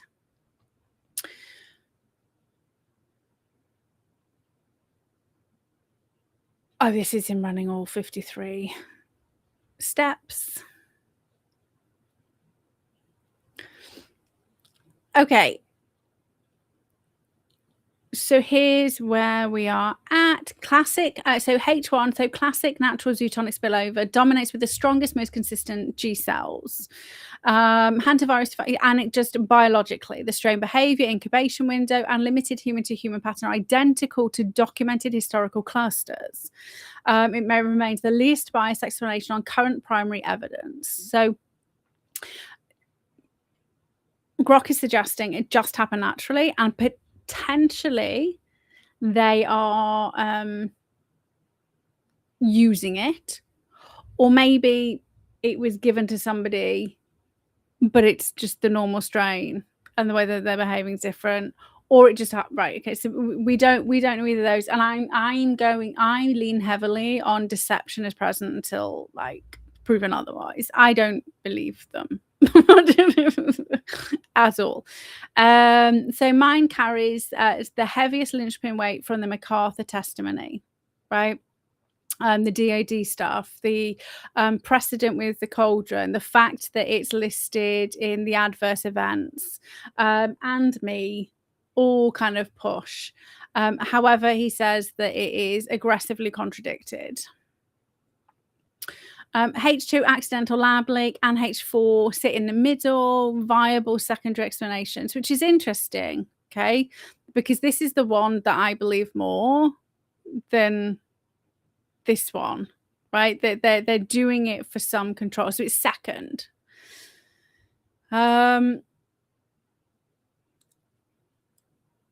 Disproportionate replies, like why not simply quarantine the ship for 6 weeks and treat symptomatic? Like it just does not, like that is legit the most financially sense making option. Like it just like you, in what world do you say this thing it is low risk, but it does still happen, right? If your job is to protect life, remember they shut the world down for 2 weeks in COVID, but then they're not shutting the ship down, they're sending them home and telling them to self-isolate. And then the other 29 people were just like rocking around. Like they're not isolating. It's only the people who are leaving now who are isolating. Everybody else is just really fucking like, they're fine.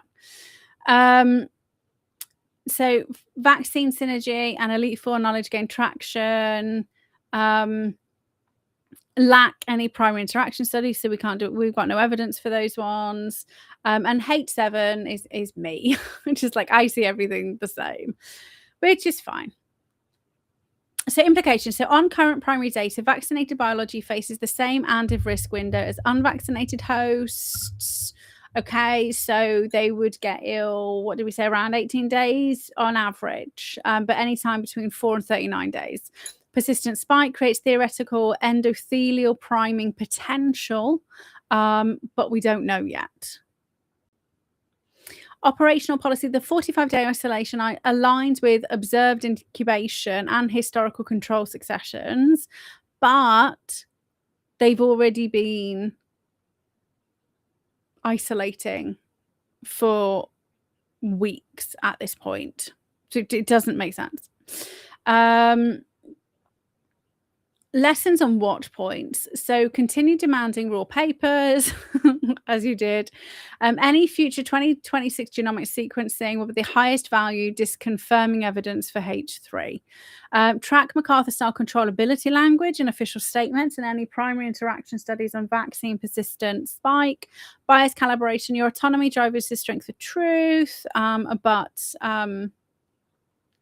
I need to make sure I'm asking what new evidence, I'm checking it against the matrix.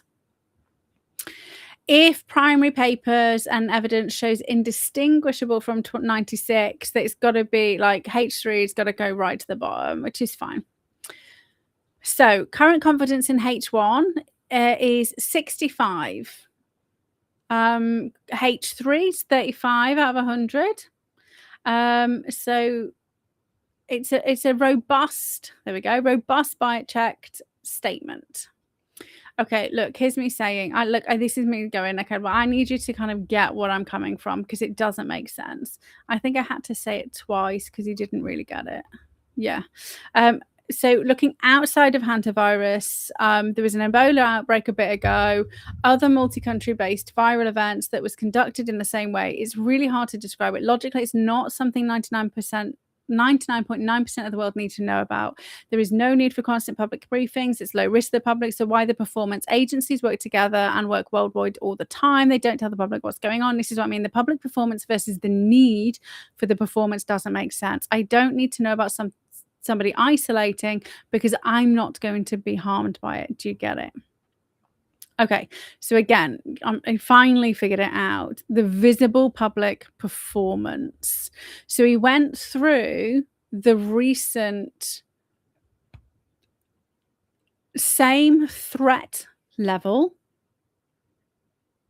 how it was kind of, what was kind of going on. So Ebola 2014 to 2016, scale of the risk to the public was high. Public performance level was very high. International coordination was massive.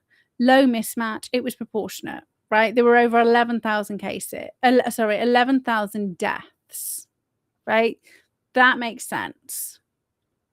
Marburg, low global risk, moderate performance, standard contact tasting, low visibility. It was just in the news and then it went away. Mpox, low general public risk, targeted PHEIC declared with focus briefings on at-risk groups, not blanket public updates, strong coordination, but it was discrete. Moderate mismatch, visible only where transmission risk existed.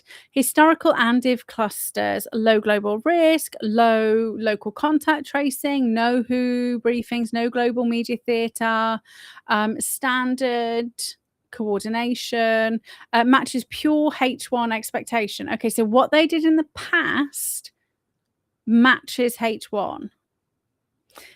2026 on the ship, small cruise ship, 8 cases and 3 deaths. But that's it. There's 8 cases.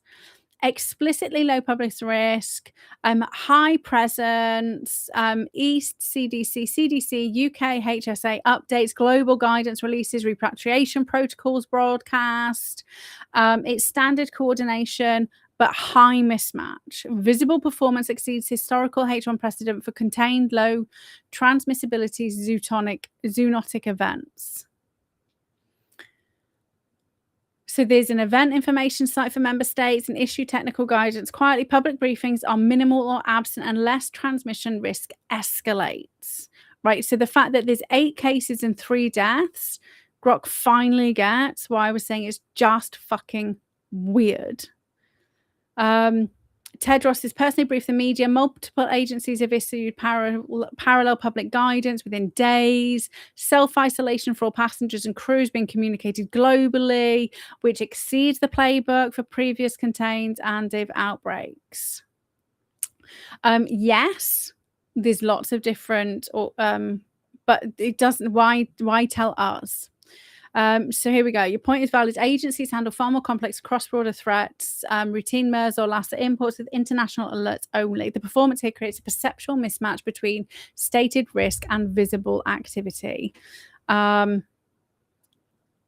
So real signal versus bias. It's factual. However, the degree of public-facing updates exceeds historical H1 precedent for similar low global risk events. The gap is data, not pure projection. Cool. And this strengthens H4, which is fine because that's what I wanted. Okay, so the comprehensive analytical report.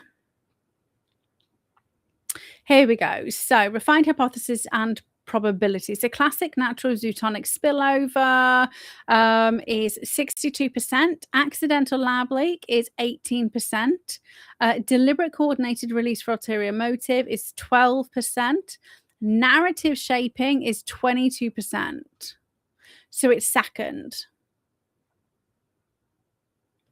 mRNA induced biological synergies 15%, elite foreknowledge is 8%, and COVID pattern seeking, or 25% maybe for me. The locked judgment matrix. Then we have things to watch out for. So the next 14 days, primary genomic sequencing, strain release. So if there's no synthetic markers, H3 disappears. 14 to 45 days, isolation period ends with no secondary cases outside the ship contacts. Then it supports 1 and 7. Number 4 disappears, weakens. 30 to 60 days, any primary papers on vaccine, persistent spike outcomes. Watch for MacArthur-style controllability language or new restrictions beyond the ship cohort. This ranges 3 and 4. Sudden expansion of isolation or quarantine to general public without new primary evidence of easy contagion. Right, that is what we need to look out for as a red flag. Also look for the extended mismatch. So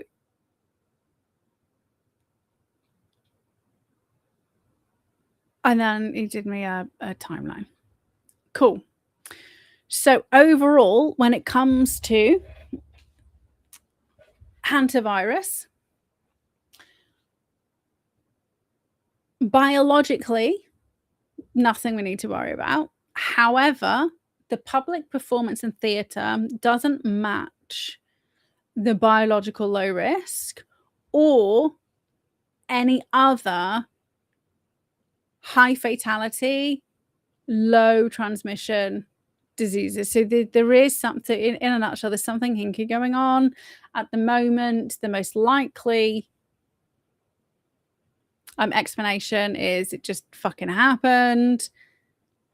But they seem to be capitalizing on it for what we don't know yet. So what we can do while we're here live is we can make Grok go. Okay, so playing real devil's advocate. And if, then we'll do Jill Dando, you were an evil overlord. And this was a naturally occurring event. And you have, or you are going to capitalize on it for increased control. What would happen next?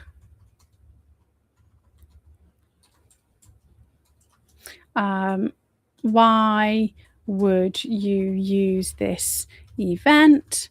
What is going on in the world that is stripping you of your control and making the serfs like free? So let's just see what he says. Let's go. Do a fun bit together.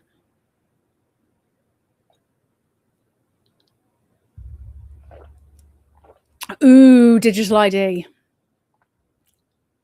you think we'll get? Okay.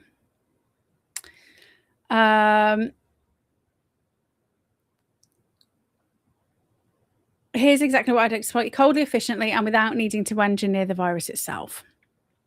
Okay, so low biological risk. Why this event is perfect for capitalization. So low biological risk, high psychological leverage. So primary papers show limited close contact HLH, 38% fatality, only in the cardiopulmonary phase. It scares people, high fatality without risking uncontrolled spread. So no easy contagion. So perfect, controllable fear. Built-in post-COVID PTSD, so the public's already primed for new viruses and restrictions. One briefing from Ted Ross and constant agency updates creates the familiar script without needing new legislation. International cruise ship theatre, so 23 nationalities, repatriation flights, visible global coordination, give the illusion of a serious transnational threat, justifying the pandemic agreement precedents. mRNA context is a silent amplifier, so persistent spike load creates plausible deniability for any worse outcomes in vaccinated individuals. Fear can be subtly directed at the virus while reinforcing vaccine compliance narratives. What I would do next, phase playbook. Phase 1 now, next 2 weeks, amplify the performance. So daily situational updates, expert panels, soft language about voluntary self-isolation as a civic duty, seed asymptomatic transmission. The BBC's already doing this. I uploaded that earlier. Even if primary data does not support easy spread.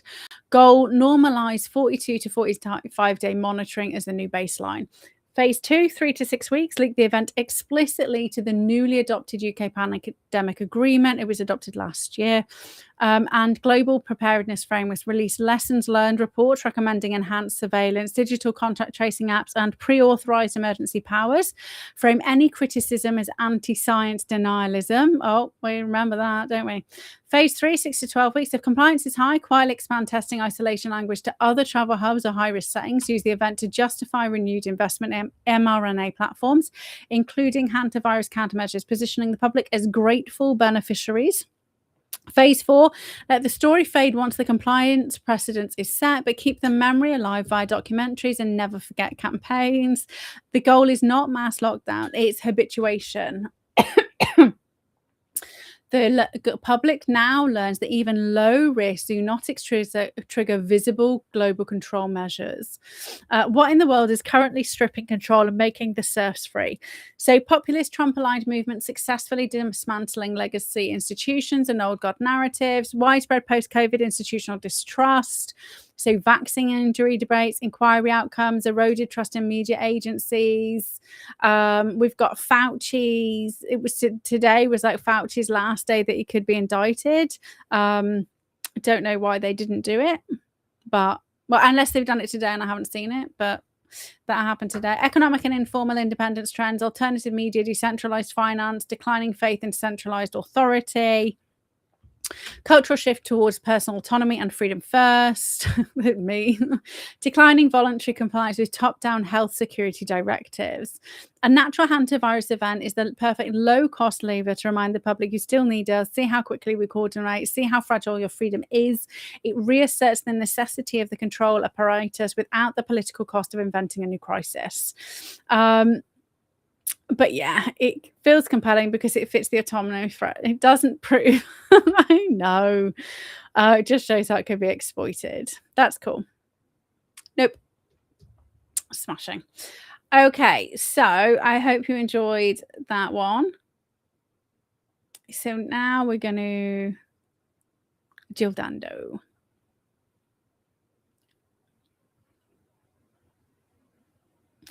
So I had never looked into Jill Dando before. So this was me testing it on something that was completely novel.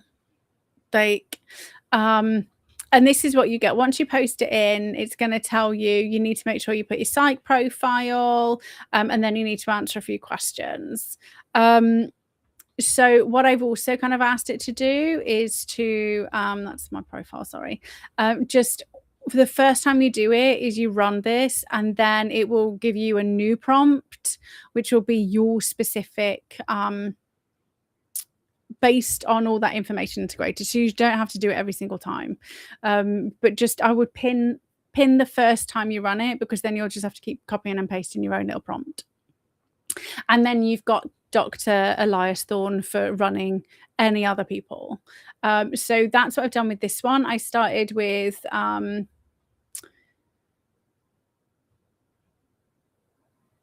we started in creative, and I asked, I kind of said, I want to kind of understand what did I ask? What kind of like conspiracy theories are there? What's going on with regards to Jill Dando? Like, I know nothing. Tell me everything. So the here's what's kind of like going on in the world. Professional threat angle. So Dando was silenced because of her investigative journalism work, specifically any story she was actively pursuing 98, 99. So Crime Watch Kosovo, anti-landmine campaigning, or deeper unreported lines. So I kind of heard that along the lines of Jimmy Savile, but I don't know whether it's true or not. Institutional projection angle, so elements within UK authorities, intelligence services, or powerful networks. So BBC, government organised crime, international figures orchestrated or facilitated the hit to protect reputations, operations, or secrets. Like Epstein-based cover-ups. I mean, Clinton body counts. Like, so this is less conspiracy theory as a rule, and a lot more kind of people will get it.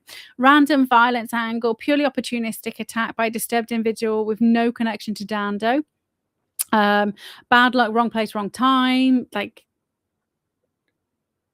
when you hear how it happened, that just doesn't make sense at all.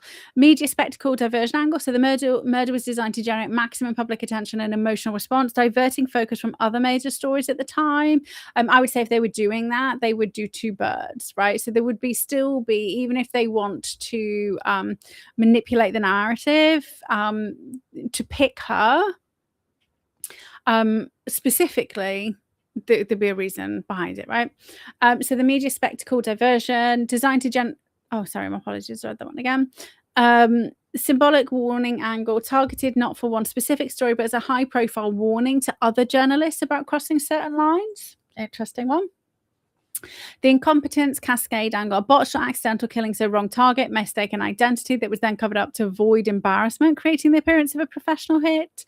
Multi-layered hybrid angle, so a combination, real personal stalker whose actions were opportunistically used or amplified by parties with motive to silence her.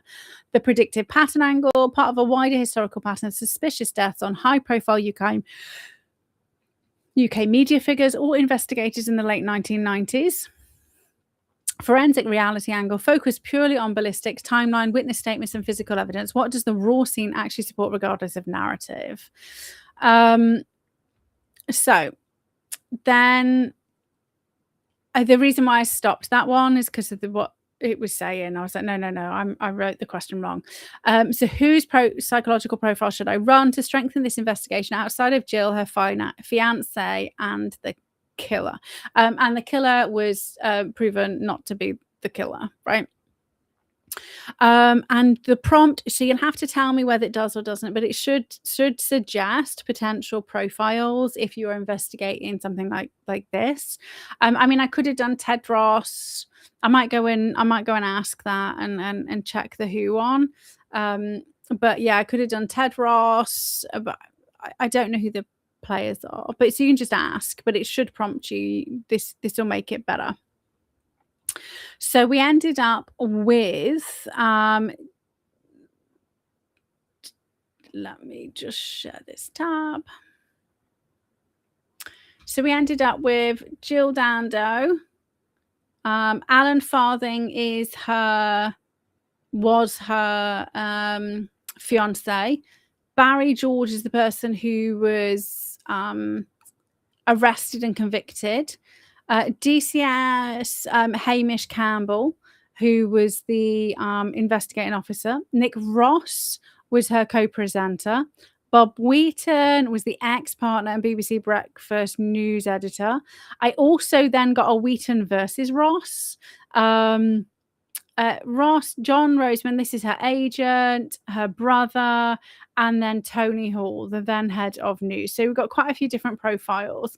Now, what was really interesting is I also, when I was doing her Alan Farthing, so I was kind of reading them as I went through it. I mean, I wasn't reading them in depth. They're quite interesting to kind of read. But I was just kind of like trying to get an understanding of who the kind of main players were. And so then I also went and got an actual full transcript of the interview. Now, I don't know whether it was live, because if it was live, then it might be different to whether it was what's the word? Like edited. If it's edited, it's not really that useful. Because it just seemed strange. Like when I was kind of reading the profile, it kind of picked up on a few different things with regards to the scan analysis. So let me just scan. Oh, here we go, scan. Can I zoom? I can. Here, I do it here. Okay, so this is the fiance. So the scientific content analysis examines word choices, repetition, specifically tense shifts or vagueness to spot patterns of honesty or possible withholding. In the first version, it was really weird. So what I mean by that, I mean, you never know what people are going to do when they are shocked or in a state of shock, right? And I said this about Erica Kerr, and it doesn't mean that her behaviors since then haven't continued to be strange, but actually in the immediate aftermath, like, people do behave very oddly, and you can't always just because they behave different to how you would, it doesn't mean that it's deception. But people can behave very oddly. But what was being thrown up in the original scan analysis was just like very distancy type language. So at the time of Jill's murder, they were due to get married in like 4 months. Like, when you, it just, he didn't mention, like, I don't know what I'm going to do without her. Like, we were due to get married. We were looking forward to our future together. Like, none of this at all, right? And I was just like, this is really strange. But, you know, Grok made a very good point. He's a surgeon. He's also very entwined with the royals in the royal household, which was interesting. So I gave the BBC transcript. So you can do this, right? So the reason why I'm kind of going through this one is so that you can see how to like properly play with this one. I mean, if you're playing with the Dr. Elias, you can still like challenge, right? It's your job to bring the evidence and to expand the evidence and bring transcripts and get it tested. And it will tell you, do you have anything else you want me to test against it? So the full provided BBC interview transcript was analysed in detail. Language is exceptionally measured, factual and cooperative. This will make sense when I'm talking about this in a bit. I cannot understand what has happened. I would appeal to them. We are doing absolutely everything. Repetition of devastated, cannot understand, believe, and appeals for information serves genuine emphasis on shock while maintaining control. High specificity on timeline. Lack of prior fear, so not in any serious manner, and police interaction. No sudden passive voice, vagueness, or over-explaining when addressing sensitive topics. So talking about the stalking, his own clearing, he owns grief directly, desperately sad, but channels it into practical help for investigation. No hedging or deflection. Patterns reveal remarkable emotional restraint and factual focus. But it was a BBC interview. It's not a off-the-cuff conversation. So when I uploaded when I was doing my profile, like, so I showed you like the live, like this is what it'll run on me. When I upload the case studies, there was 3 case studies I uploaded. I also uploaded like off the cuff kind of conversations. What I mean by that is like I got the transcripts of 3 of the videos from the Happiness Hacks Lab, then also some consultation conversations, so can see me in like live conversation with somebody, right? All anonymized, and just so you know, like, that's why I'm not sharing any of that stuff, right? And whatever AI you use, make sure you've got it turned off, feeding into like the global AI, right? You don't want yeah, turn that off. So then my like congruency score goes up. But so his is like 91%. It's just, I think, weird. So he's a surgeon, royal appointments. It says it matches his personality style, and I kind of did say, okay, well, psychopath. Like I was pushing, right? I'm asking the questions. Does he show psychopathy, lack of empathy? Like, is there anything that makes it seem less or worse? So you can keep pushing. Then we also have the doesn't present as a psychopath based on the publicly available evidence, including full transcript. His response is far more consistent with meticulous emotional control, a trait common in highly trained surgeons and people who've developed strong compartmentalization skills, or MK that with a lack of empathy rather than with a lack of empathy. So what the transcript shows is high emotional regulation under extreme stress. Father repeatedly says, I cannot understand what's happened and I cannot believe what has happened. These are early grief responses. He channels shock and devastation. Empathy indicators, he speaks warmly of Jill as beautiful, caring and well-meaning, gentle and kind and perfect. No psychopathic markers. Why the control level is notable but suspicious, because it just I was reading it, I was like, this is just, the guy's just weird, but you know, we're all different. So it's a learned skill rather than absence of feeling. His background, academic, family, elite medical training, royal physician role, further supports a personality that defaults to structure, duty, and emotional containment. Murder of his fiancée 4 months before the wedding was an extreme trauma. Responding with meticulous control is common adaptive strategy, not a red flag. Colleagues and contemporaries describe him as a dedicated professional and composed, both before and after the murder. Low public profile. No public evidence of callousness. Level of control in the transcript reflects meticulous emotional regulation under trauma, not a psychopathy. But obviously it says, you know, if more comes, then give us it. But, so the thing is, the other guy she was dating, Bob Wheaton, was the exact same.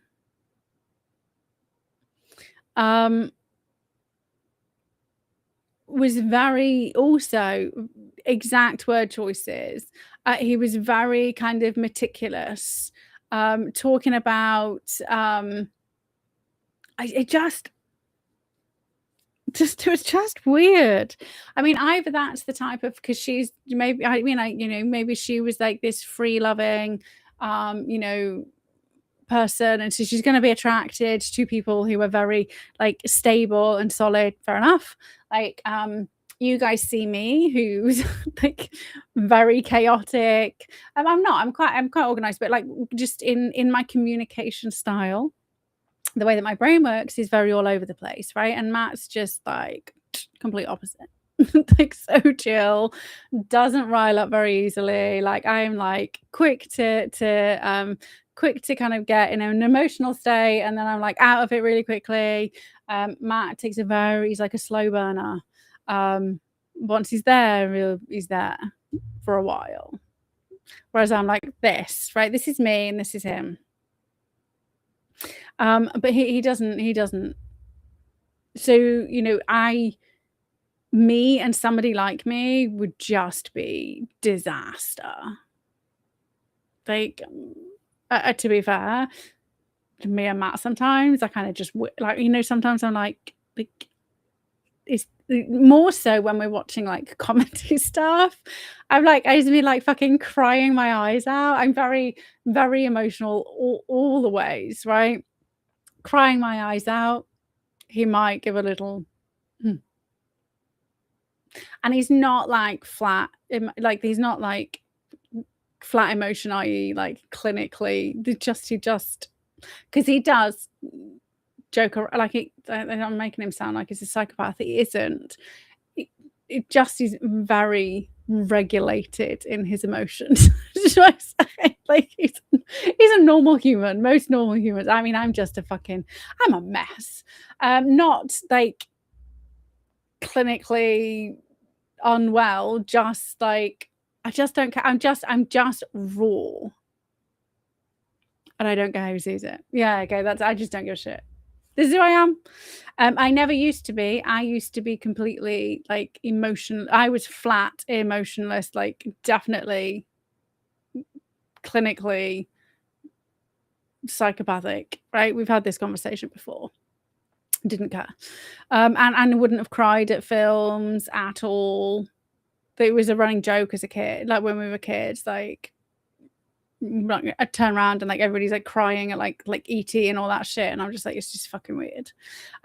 Whereas now, you know, I'm crying at fucking adverts, like so in touch with my emotions. Like, too much. So it took me a while to be like, okay, well, I think this is again, so my personal bias was what made me think this is just fucking weird, because when I was no empathy, 100%, I was on the psychopathy scale. It's fine. That's what happens. It doesn't mean you want to be a serial killer or a murderer, but it's just an emotionless state, right? But no, but both men have got very similar psychological profiles, which was kind of interesting, you know. I like the psychology stuff. So Barry George, though, I think this is an important one, because when I was reading his, and then when you find out about the murder, I genuinely don't understand why he was ever considered a serious suspect at all, right? At all. And he was then acquitted, right? Because the evidence was just fucking dodgy. I pressed the wrong button then. I didn't mean to, sorry. There we go. So, Barry Michael George was born on George Michael. I mean, this is one of his aliases. Well, I never spotted that before. So Barry Michael George was born April the 15th, 1960, London, England. He grew up in difficult, broken home environment in Hammersmith with reported learning difficulties, epilepsy, and low to average intellectual functioning. So IQ 75 is like non-verbal. So 72 is non-verbal, kind of like autistic range with regards to communication. But so I just want to kind of put that into perspective. That's low. So average is 100.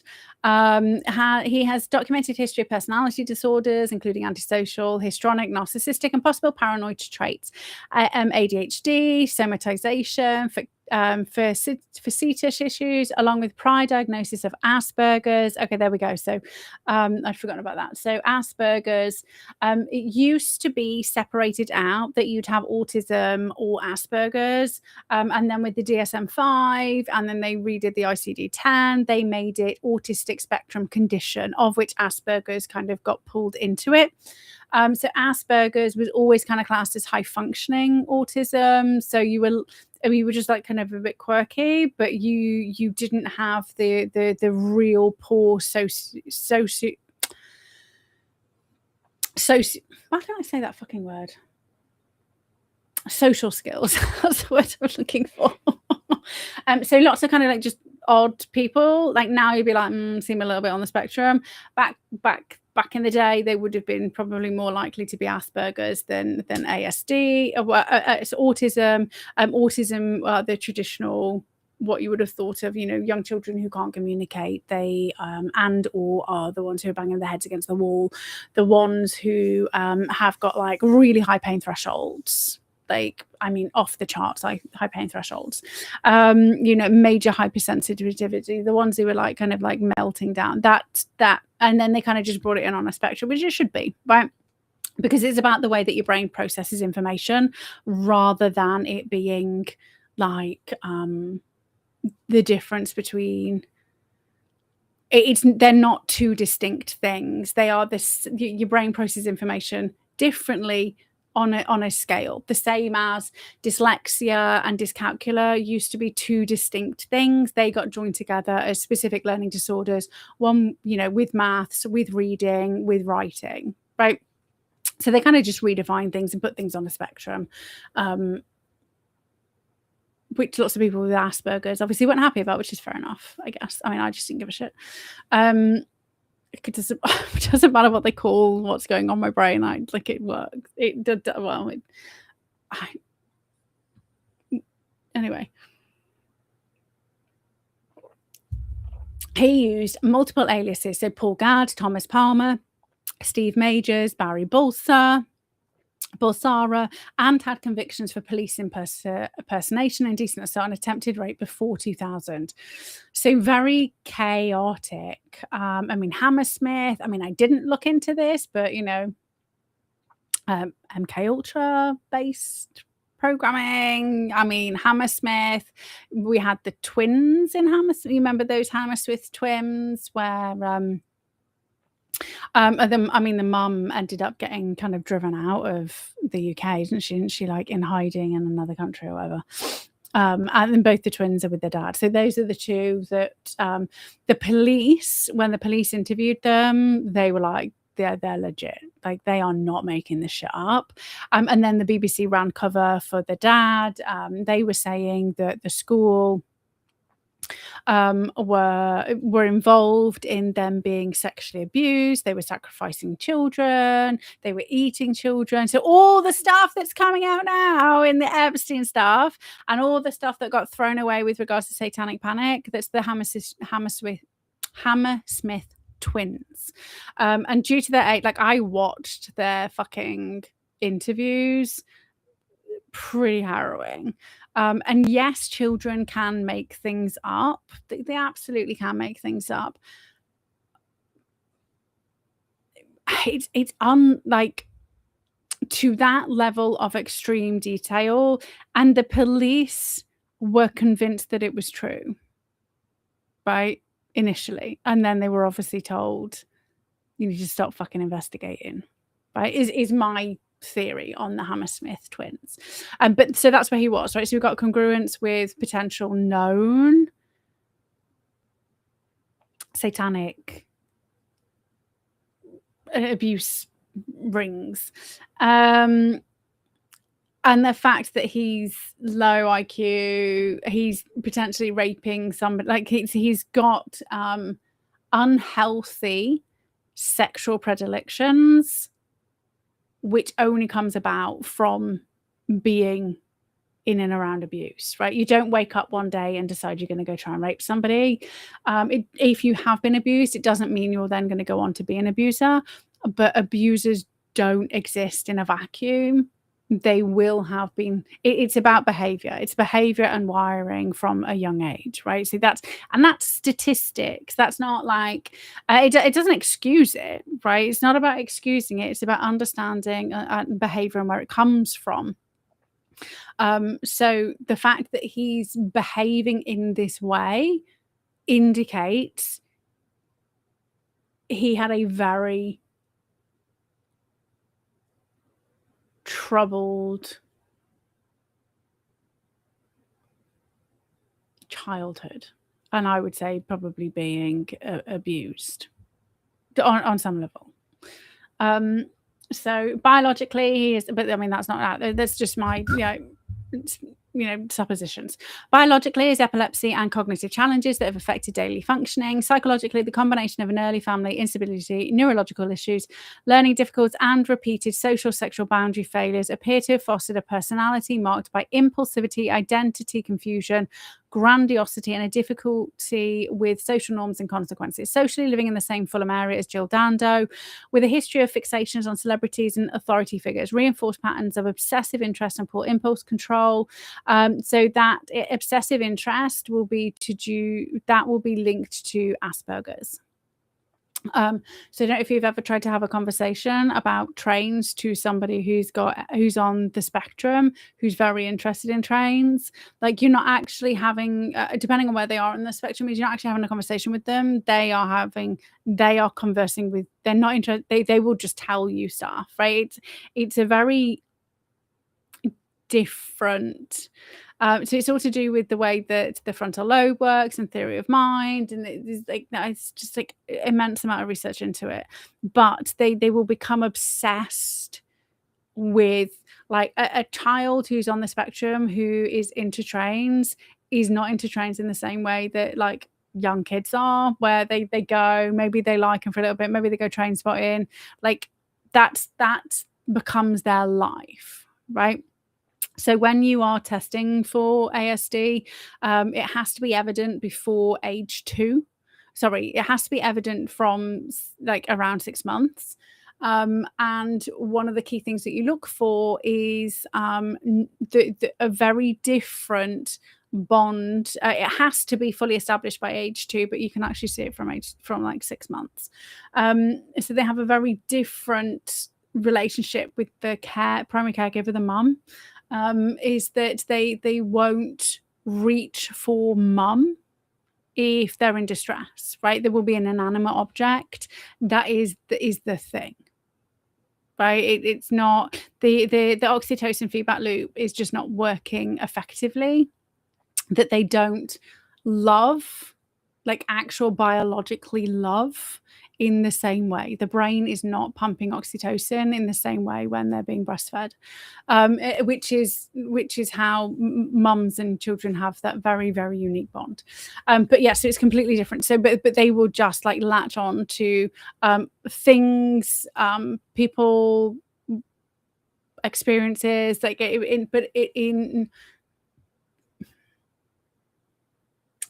you cannot deter them from it.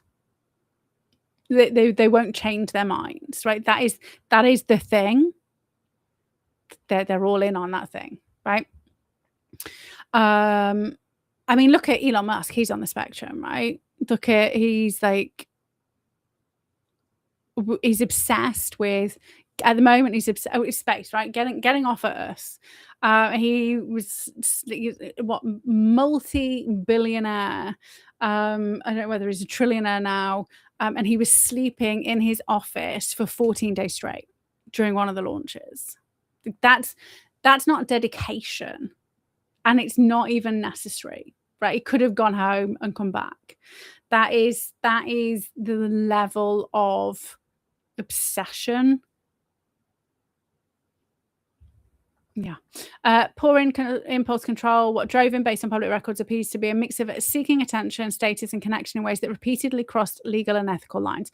Patterns evident long before and after the Dando case. So he's got limited public statements, language often includes denial, I didn't do it, victimhood framing, tangential storytelling, repetition of innocence, claims and grievances serves emphasis. Specificity drops on personal history and the Dando case. He uses aliases and grandiose self-preservation. Patterns show defensiveness, inconsistency in timelines, and self-justification. So partial consistency with his acquittal. So he's always said it wasn't him, but there is obviously his pre-arrest criminal history paints somebody who is not just, he wasn't just randomly picked out of a lineup, right? And he was wrong. So his conviction was quashed in 2007. There was a retrial and he was found not guilty. Still says that he's in Ireland, still says he didn't do it, which is I don't think there's any way he did it. Like I genuinely do not, I cannot understand why he was why it ever went to court and why he was convicted. Because 99% of the evidence was circumstantial, and there's more powerful evidence that didn't align with him, like actual evidence that didn't align with him, that kind of ruled him out, and they just kind of pretended, they stuck it in the box, right? Stuck it in a box and pretended it wasn't there, from what I can see. So recent charges, he's been charged with rape and 2 counts of indecent assault relating to a 14-year-old girl in 1987. But again, like, that's a 14-year-old girl. So if somebody is interested in abusing pubescent children,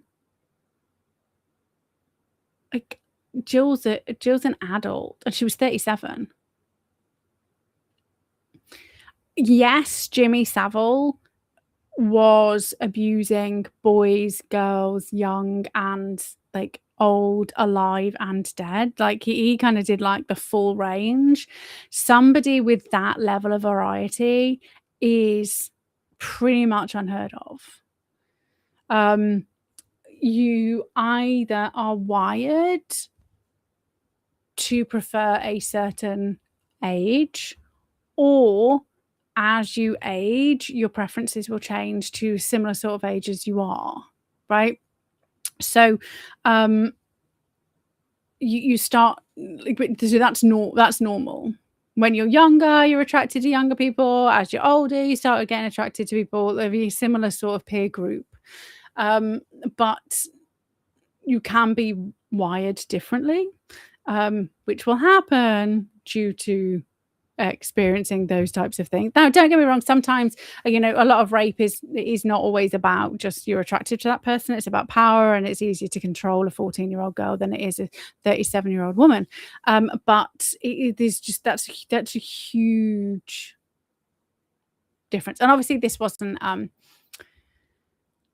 the case wasn't going on then, but even outside of that, like as soon as I read his profile and then I asked for a breakdown of the case, I was just like, wait, he just does not make sense. Doesn't make sense. Okay. Let's go back to this one. So I also did Hamish Campbell. So I did them as well, but I've just kind of quickly gone through some of the interesting ones and I loaded it all in.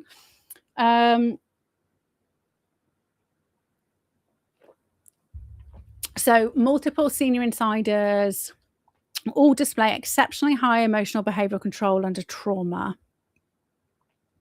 Yeah, it's really strange.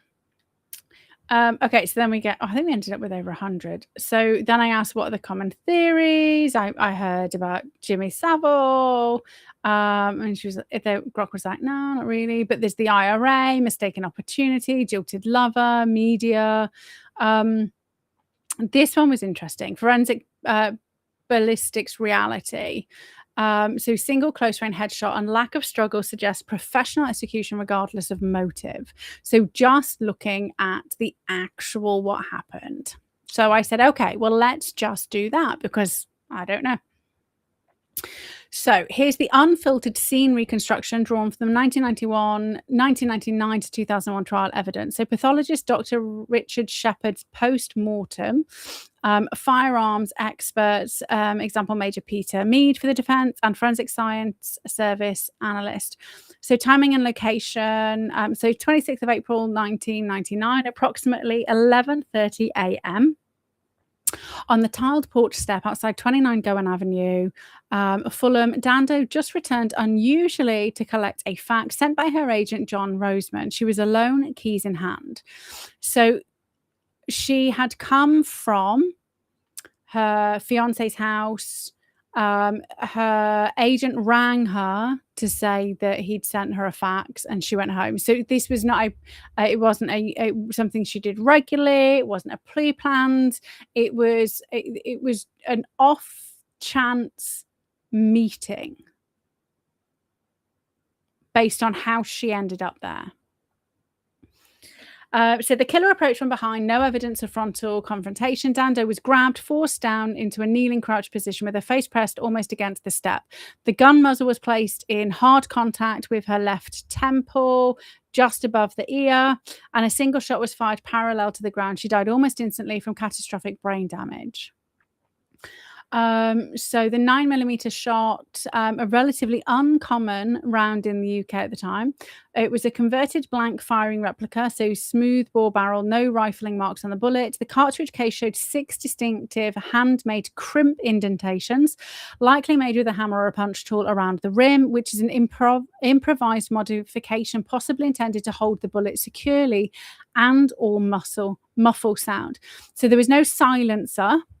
But the barrel was altered, which could then affect the loudness of the gun. So wound characteristic, classic hard contact execution style entry wound. The contact pressure acted as a natural suppressor, muffling the report. Neighbors heard a cry or scream, but no loud gunshot. Minimal blood or spray back onto the killer. No exit wound complications that would have caused a mess.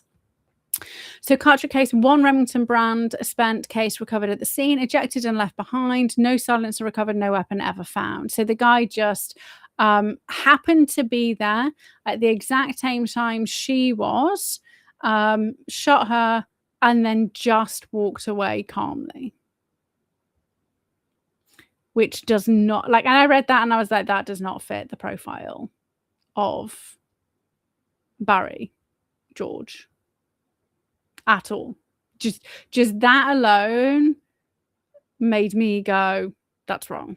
And so I remember I did criminology and psychology as my undergrad. So I do have some criminology stuff floating around in my head, but it was the psychology. I was like, that just doesn't match the way that somebody would behave if they are erratic, low intelligence. Like it's just not, to be that cold, methodical and meticulous, hence hired assassin, or hence it actually does fit jilted lovers when you look at the way that her lovers behaved, right? Something yeah, I mean, you know, ex-military, like police, like anybody who's kind of in and around those situations, but definitely not somebody who has impulse control issues. You just logically, he would have not behaved in that way. I mean, unless somebody scopolamined him. So extremely little physical struggle or defensive wounds. No signs of a prolonged fight, chase or resistance. The killer closed the garden gate calmly, walked away on foot, witnessed descriptions of a man in a dark coat, broad daylight, public street, no getaway vehicle observed, like literally just walked away. That is like fucking cold and psychopathic, right? The forensic signature, summary, creative lens, instant, efficient, low noise, low mass kill with an improvised but effective weapon. A technically near perfect single shot execution per defense ballistics expert. That required precise positioning, composure under pressure, and knowledge of contact wound ballistics to achieve the silencing effect, right? So even though it was like a crude weapon, like there was a lot of, I would say, training.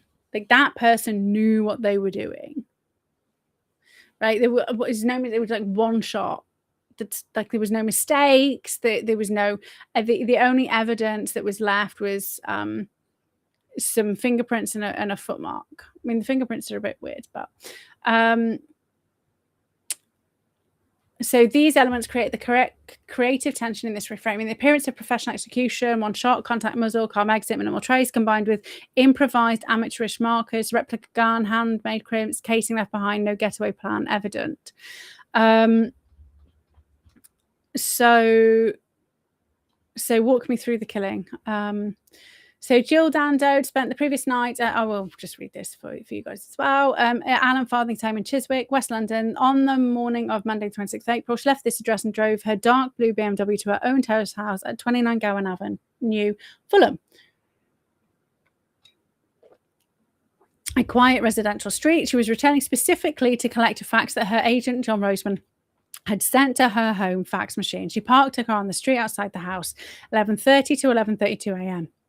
The attack, the exact sequence, which took 20 to 30 seconds. That's so quick, isn't it? Dando walked from her car to the front door, carrying her keys and handbag. She reached the small tiled porch step area and began to put a key in the lock, or had the key ready. The assailant approached from behind. I mean, so back in the day, and even now, you usually have it on the same as your car keys, right? Your car keys and your house keys. You probably still had it out. The assailant approached from behind, no evidence prior to conversation or frontal confrontation. He grabbed her, fresh bruise noted on the right arm, forced her down into a kneeling crouch position on the porch steps, so her face was almost touching the tiled surface. The gun muzzle placed in hard contact with the left temple, just above the ear. A single shot was fired parallel to the ground. The bullet passed through her brainstem, causing instantaneous catastrophic damage. She died within seconds. The killer released her, closed the garden gate, calmly walked away at a normal pace down Gowan Avenue towards Fulham Place, Palace Road. No running, no panic observed. So the weapon converted blank firing replica pistol, smoothbore barrel. The cartridge is 6 distinct. We did that bit. Classic hard contact execution style entry wound. The contact pressure between muzzle and skin acted as a natural silencer, so 75 to 80% reduction in the audible report. So I never realised that would. I mean, because you see it on the telly, don't you? They put it like through a pillow to try and silence it, but actually, just sticking it straight against somebody, 75 to 80% reduction in the noise. Neighbours heard a woman scream, cry, but no loud gunshot. Minimal external mess or blood spray back onto the killer. Entered left temple, so bullet trajectory entered left temple, exited right side of head, caused unsurvivable brainstem damage. So on the scene, there was one spent Remington cartridge case left on the porch, no weapons, no silencer, no getaway vehicle, no additional shots, no struggle marks beyond the forced down positioning. The garden gate was closed behind the killer. Immediate aftermath, Dando's body remained on the doorstep in a pool of blood. A neighbour, Helen Doble, discovered her approximately 40 minutes later at 11:46 a.m. and raised the alarm. Police were called at 11:47. Dando was taken by ambulance to Charing Cross Hospital and pronounced dead on arrival at 13:03 p.m. Neighbour Richard Hughes, who lived next door, heard the scream, looked out his upstairs window, saw a smartly dressed white man, around 6 foot and around 40 years old, walking calmly away from the house.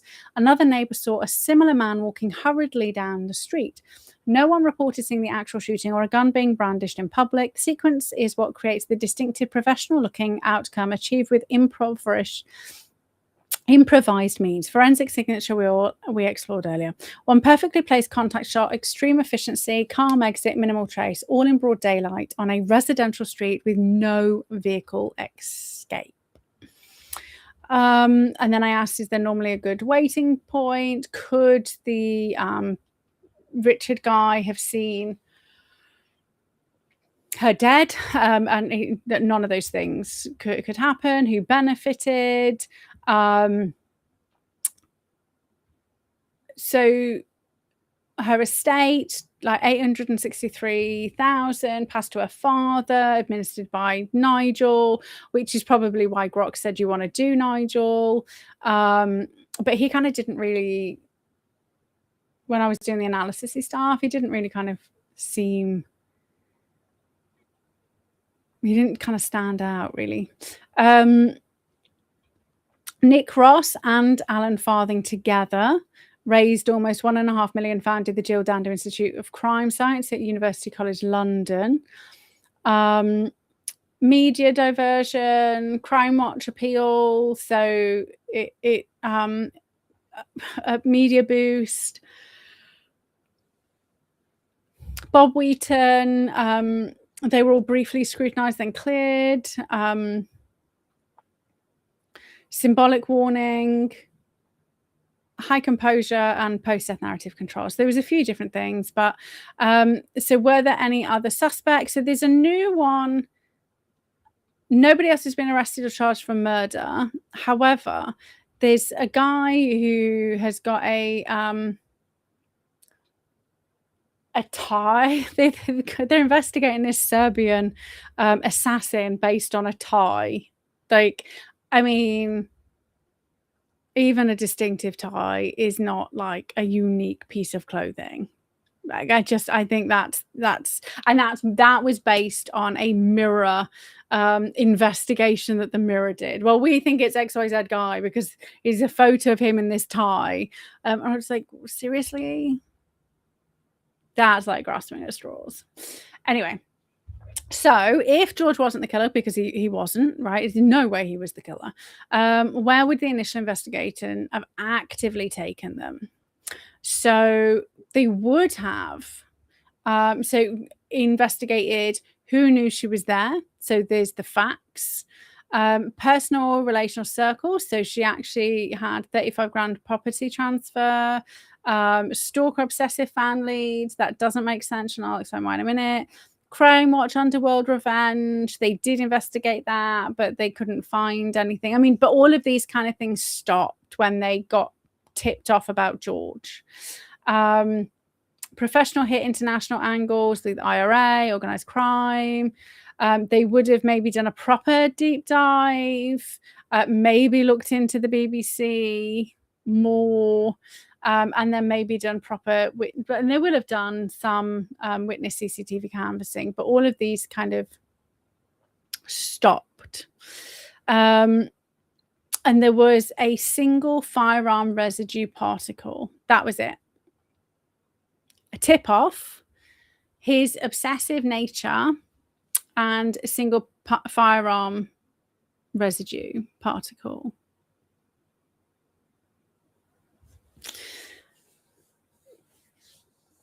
Which I would say was probably planted, right? Because just behaviorally, no way he did it. No way. It doesn't mean he's a good guy. Just he just doesn't, it doesn't fit. So okay, so I need the loo. Statistically speaking, how many stalkers turn into professional assassinations, right? Because I was just like, it just doesn't. So I keep saying to you, like, it doesn't. Two behavior patterns crossing with such precision versus chaos seem unrealistic. Murder, yes, does happen, but not as a hit, right? So it does. So stalkers can escalate to murder, but it's not like it's not a clean assassination based hit, even with improvised materials. Did they look into the tip off? Like, why did they put Barry? Like, it doesn't. This is where I was like, none of that just fucking makes sense. So this is key. So stalking escalates to homicide in a very small percentage of cases, generally estimated at well under 1% of all reported stalking incidents. And remember, that's what the fiance was saying. You know, she was, you know, there was somebody, she was being stalked, but I mean, she wasn't particularly worried. But he kind of introduces that narrative. Well under 1%. When escalation does occur, it is overwhelmingly intimate partner or acquaintance violence. For example, one Australian study found stalking present in 6.41% of all homicides overall, but 63% of ex-partner homicides. So that would put the onus back on the ex-partner, like statistically more than Barry George. I mean, if the ex-partner was stalking her, I don't know whether he was or not. Chaotic, personal, and affective in nature, multiple wounds, overkill weapons, used in emotional rage, threats acted upon unimpulsively, often with significant struggle or secondary victims, not professional site execution, single hard contact shot, natural silencing technique, calm walking away in daylight, right? No peer-reviewed studies or official crime databases document any meaningful number of known stalkers committing true professional assassinations. The forensic nature we've been exploring, precise precisioning, improvised but effective silencing, single effect shot, and zero panic. The behavioral patterns you highlight through your psychology lens, chaotic, obsessive, fixation versus cold, disciplined precision, appear to be statistically orthogonal in the available evidence. Stalker homicides are typically hot and messy. Professional hits are cold and controlled. So the tip-off came... a mentally unstable man living 500 yards away from Dando's house who was odd towards women, but that's not murder, right? It's not. And she wasn't she wasn't right. She wasn't. It doesn't matter that he was like, the tip-offs happened. Like, anybody interviewing him would have been like, this guy should have been like, there is no way this guy carried out that assassination. Like it's crazy. So they took the line seriously because he lived extremely close, had a documented history of stalking and sexual offences, boundary violations and celebrity fixations, which is fine, but that doesn't match the murder. He fit the broad local loner profile being considered at the time. A single particle of firearms discharge residue appeared to provide forensic corroboration, right? So they got this tip off. They decided it was somebody local, must have been a stalker. And the statistics around stalking and stuff was available back then. It's not like in new statistics. It was available back then.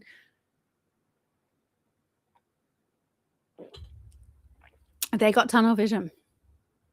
And because they got tunnel vision, we're now in the position where they're not doing it. Yeah, just weird. Okay, so then we went into logic mode. We've got... Okay, so evidence matrix. The hard contact, high quality. So this is just testing all the evidence for quality and relevance. Medium, high, low. That's the firearms. So we've got these mystery fingerprints and the unidentified footmark, which is stored in 223 evidence boxes, which has never been matched. Which is really key bit of evidence.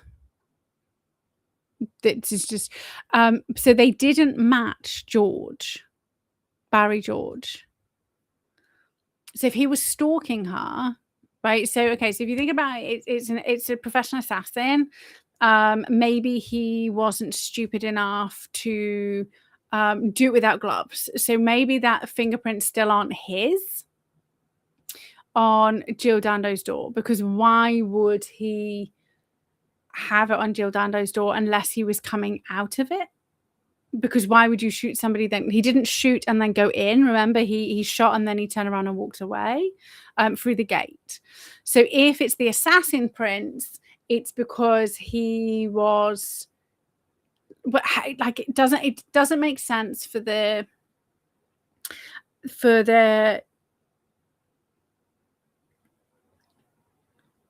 fingerprints to be his, because she was going to the door and he came from behind. If he must, like, why would he come out of the house and then he went and hid somewhere for her? Possibly.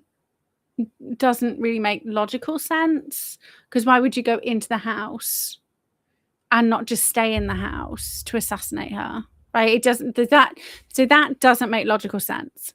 So if it was then a stalker or somebody harassing her and trying to, do all of those things, then it should have matched Barry George's fingerprints. But again, why fingerprints on the door? Unless there's two people. We don't know. But it's just weird, right? That's just weird. So this is the guy, Melrode Ulmek, known as Legija. So facial recognition, CCTV say that he's like got a similarity to Man X because of the striped tie. It's currently under assessment. And this is to do with Serbian international angle. I think I said the wrong country earlier. My apologies. So the family benefited from the money, institutional legacy benefit. We've got the Farthing, Ross, and Wheaton and Campbell. I mean, they all have really kind of calm.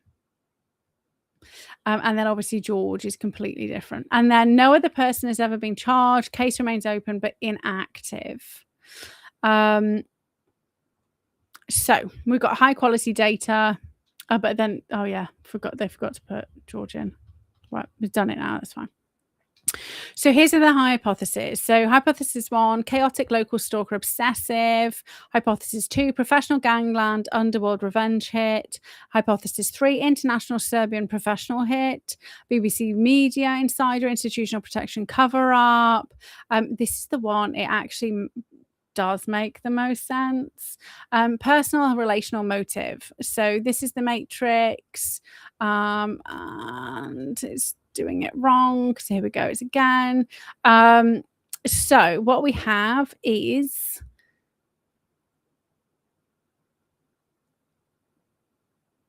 so this H1 was stalker, right? H3, hold on,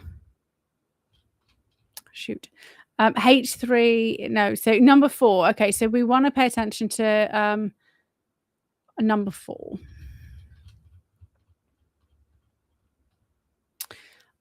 We've got, so that's the cover up, the single shot, replica, walk away, Dando returned, and 8, like these are green, like, so she returned. How did anybody know? Alan Farthing is green. Green, right? So we've got a few. So this one at the end, H6, that's got quite a few. That's got a lot, to be fair. And then mystery fingerprints. So it confirms all of them. So low diagnostic ability. So devil's advocate. So H1 choice stalker. The Matrix heavily favors this only on the pestering lead and George Tipoff. The forensic signature is statistically and behaviorally incompatible with George's chaotic profile. And this is the one that her brother talks about. This is the one that her ex-fiance mentioned. This is the one the BBC mentioned. This is the one that is most publicly pushed from official narratives, is the chaotic stalker, which just does not stand up to the evidence, or the crime scene evidence, like without you going even further.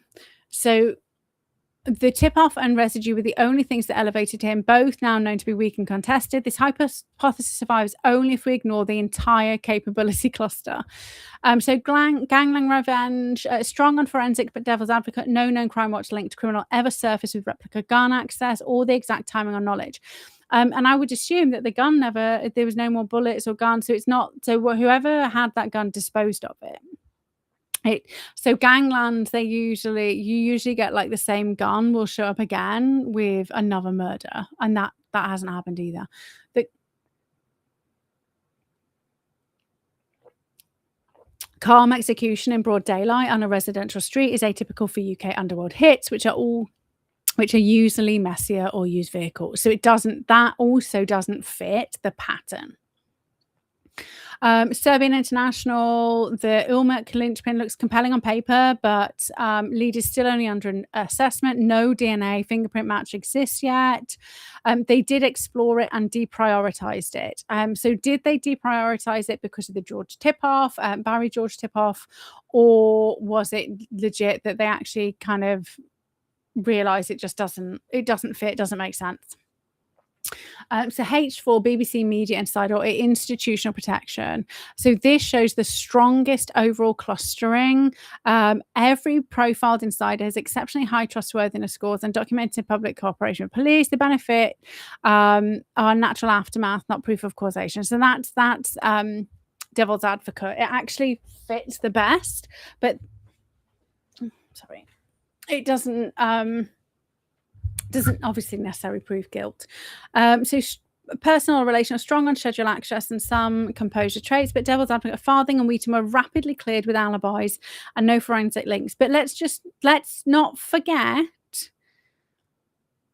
Saville was rapidly cleared, and then once he's dead, they were like, oh yeah, you're a fucking criminal. Blackmail is the currency. We have her fiance has a royal appointment. If we don't know what she was working on, and just so you know, the Jimmy Savile kind of connection and link all surfaced like well after her death, but obviously that's because Jimmy Savile was kept, you know, brushed aside under wraps until like much later. So is it linked because people want it to be linked, or is it linked because it is and people were just disappeared beforehand? Who knows? I mean, she was at the BBC, right? So yeah, I argue, and this is why I people who support Alex Belfield need to be very careful, because he was at the BBC then and everybody fucking knew, right? Everybody knew. He never said anything then. So hybrids, currently the best matrix fit. This is the catch-all that absorbs inconsistencies. It risks confirmation bias if we can't specify the exact proxy mechanism. So then it's just checking the linchpins, which is fine. Level 6. Okay. But then I asked a question. Not the probabilities. Okay, so then he's kind of asked the probabilities, and then he said, okay, well, if the dominant explanation is institutional protection or hybrid misdirection, so we had H1 is less than 5%. So less than, based on the evidence, less than 5% chance it was a stalker or a Barry George type person, right? Professional gangland under 10, international professional hit under 20, BBC Media Insider around about 30%, personal like ex-fiance, so about 12%, hybrid stalker used as a proxy or opportunistically exploited by more capable actor, so 23%.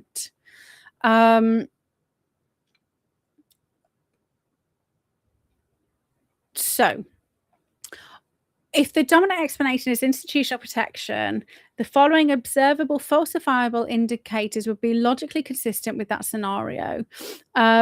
Obviously, they're not predictions of certainty. So continued investigative inactivity despite technological advances. And that kind of made me think about the Golden Gate killer and how he was arrested like very recently. Based on DNA evidence, because people were uploading their DNA to like sites like you know, like family tree sites, and they were able to, I think it was through a like it was through a familiar line. That's how they found him, right? And while there was no DNA evidence, right? So they couldn't do that necessarily with Jill. And the way that the UK works is very different to the way that America and Canada and stuff work. But despite technological advances, they haven't reopened the case, right? There's those 233 boxes of evidence, including fingerprints and a footprint. Now, footprint won't be that useful because it was shoes, right? It would have been like shoe print. And, you know, you're unlikely to find somebody's pair of shoes from like 26 years ago. However, fingerprints, to not just run the fingerprints through the database I mean, they do degrade, like, don't get me wrong. That's what Gawker's like, but they degrade, but they would be in there already. Right? And you can digitally enhance them. Like it just seems weird they haven't just rerun the fingerprint evidence. That's a long time. That's a lot of different people who could have been arrested for different things by now. So quiet or selective deprioritization of high diagnostic leads, resistance to full file release or transparency. narrative reinforcements from key profile figures, absence of sudden breakthrough that implicates insiders, institutional legacy protection, and then edge case indicate a high diagnostic. If any new evidence suddenly emerges that perfectly fits a George-style narrative or a foreign hitman while simultaneously explaining away the composure or schedule cluster, that would be a strong consistency check for H4 and H6, right? So Rock is legit saying that the appearance of the mirrors Serbian hitman based on the tie actually falls into something which should be a huge red flag for narrative shaping, and therefore hypothesis 4, which is the insider, or hypothesis 6, which is like they've used a kind of like George style scapegoat, like massively increases. So what's going on with that fucking Serbian guy is a classic misdirect and what would be expected for them to do, right? So we can kind of keep our eyes on it, right? If they announce that, oh, we've got the guy, and it happens to be this Serbian guy, we will be like, wait, the fuck? No, it isn't. Doesn't make sense. Disconfirming signals for a cover-up would include confirmed DNA match, which you know was true, prints to a non-insider, full public release of unredacted files with no anomalies, or credible new perpetrator with independent forensic corroboration. So we would need multiple forensic labs to confirm like, who weren't all on the payroll. I mean, I don't think people would believe it though. That's the problem, isn't it? When they kind of like do it so shoddily and bash things away, is you just get to a point where you just don't believe anything that they say. So and then I was talking about Golden Gate. Okay, so the most likely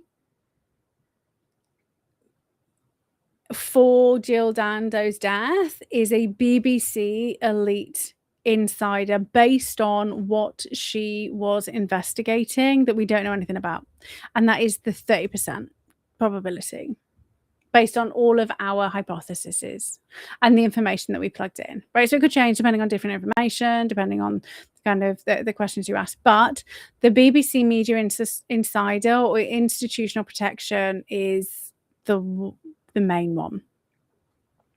And H6 is kind of like they've used somebody opportunistically. So actually it's 53%, more than half, that it was orchestrated by some elite, whether they've done it, they've just hired an assassin, or they've used like a crazed stalker person. But a crazed stalker person doesn't make sense because of the cleanliness of the scene.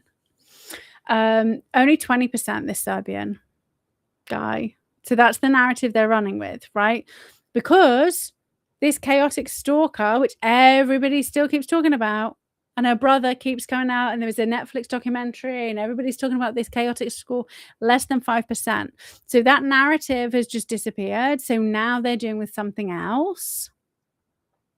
And so they're going with this one because it's the highest on the predictive analytics list that doesn't implicate somebody at the BBC.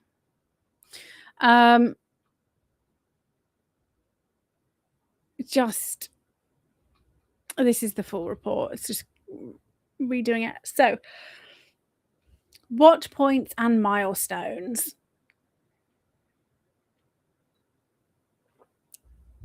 Number 1, DNA trace evidence inactivity. This is the highest diagnostic watch point. So if they just don't, they could just rerun the fucking fingerprints. Continued silence on retesting the mystery fingerprints and footmark with low template DNA or limited familial searching, especially given GSK, that's the Golden Gate Killer precedent, and 27 years of technological advance. If this guy's quietly dropped without DNA, it's going to strengthen H4 and H6. If it's confirmed, it will obviously boost H3. However, if he's confirmed, doesn't necessarily mean it was true, right? File release transparency. So any sudden release of unredacted incident room logs, full facts records, or BBC internal documents would be highly diagnostic.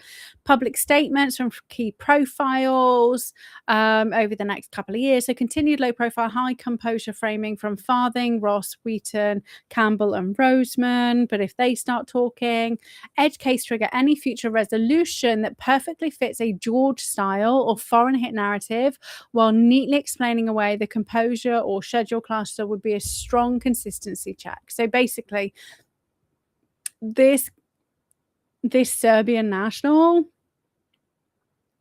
is a perfect red flag. And then we did a fully clean forensic output.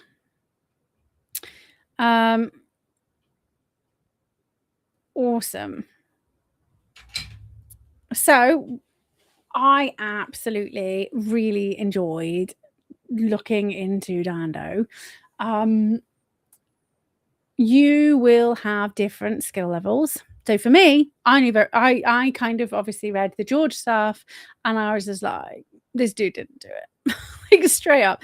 And I reckon most of you would probably be the same, being like, that doesn't match the assassin kind of profile. So the reason why you have both the Dr. Elias and the other prompt is so that you can kind of get that, like, people's patterns and behavior is really important. Like, you can't just predict scenarios and events without taking the people into account, because we are so unique. And obviously it was one of the things that intelligence analysts do wrong all the time. They just assume people's narrative, assume people's reasonings, right? So have fun with the prompts. Do let me know. I will have to have a little play later on in the week when I get a bit of time to test it in a random AI. I didn't get a chance to do that today. But they're there, so give us a go. And if you find anything like that needs fixing or isn't working properly, I will create a little prompty thing for if the Judgement Matrix doesn't work properly. I just go, you didn't do it properly. The O's aren't supposed to be included and the minuses aren't supposed to be weighted. I mean, that was enough, right? Because it is strong in there, but Grok tries to kind of go a little bit excitable. So hopefully your one's even stronger and you shouldn't need the prompt, but have fun. Like, my plan moving forward for these shows, and I have not done a thingy thing that we feel good about. I can't remember what I said I was going to do it on. But my plan is to maybe do, like, we won't do it as in-depth, but the reason why I wanted to do this one in-depth is if you haven't kind of been here for the last few weeks while I've been building the thing, you can see like 2 completely different applications for it. So I will just kind of give you like a rundown, and then we will go through the analysis. But I want to kind of start revisiting some of the like Maddie McCann. Maybe we do Jean-Benet Ramsey. Is that her name? The young girl. We can do Russell Brand. So I want to kind of like revisit, like, so we'll do like one kind of like proper full psychological dig, and then one we'll kind of pay attention to what's going on in the world and see whether we can kind of like see behind the analysis. I haven't rerun. I'm desperate for the loo, but we don't need to kind of rerun the Iran one. But if I just quickly rerun my elections, because rerun based on the recent results regarding predictions about what will happen next, stroke timelines of Starmer's resignation. Thanks. So you can just keep the threads open and you can just like get it rerun. I didn't figure out how to get it like to automate it, but just, I mean, you probably can. It's probably really easy, but I'm not. I'm not a coder. I'm not like an AI agent creator. I mean, I am. There we go. But it's not my wheelhouse. I literally had to get Grok to. I was like, okay, you need to tell me what I'm doing on GitHub. You need to tell me like where I go, like what I'm saving, like write the README file. Like I don't even know what this is. Like write this thing for me, because I just been using it collaboratively and doing all of this stuff without kind of thinking about it, right? And then I just did it properly. Okay, here we go.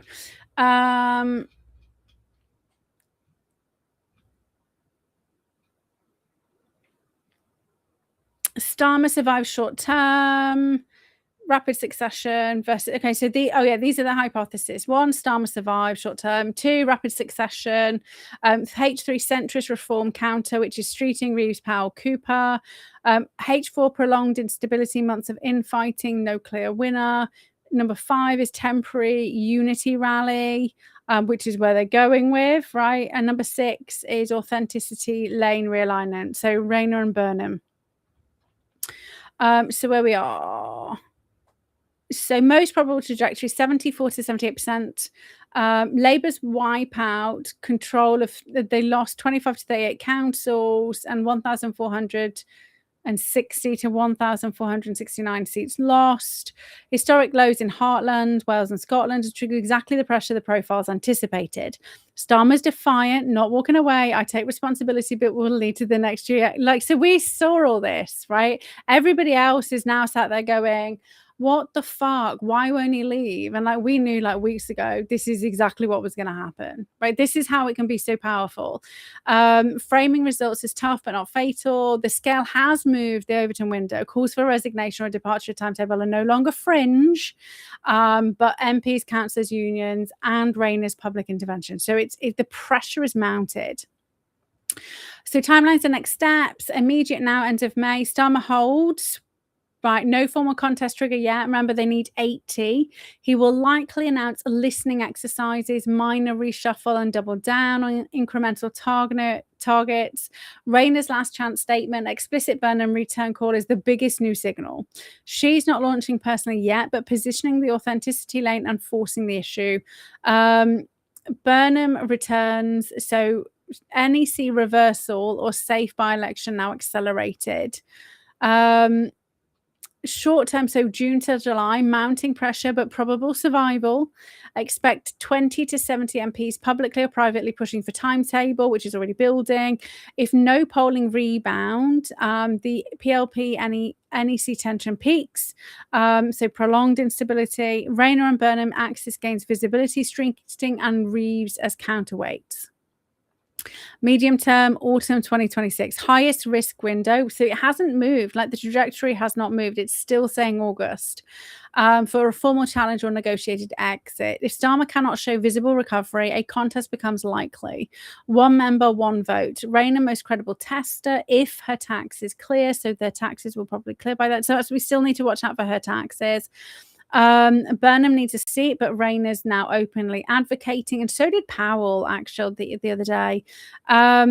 Streeting could fragment or broker. Starmer's profile, reactive pragmatism and external attribution, suggests he will try to buy time with renewal framing, but accumulated U-turns and results make it harder. Longer term edge cases, sustained backlash on new scandal could force earlier dignified exit.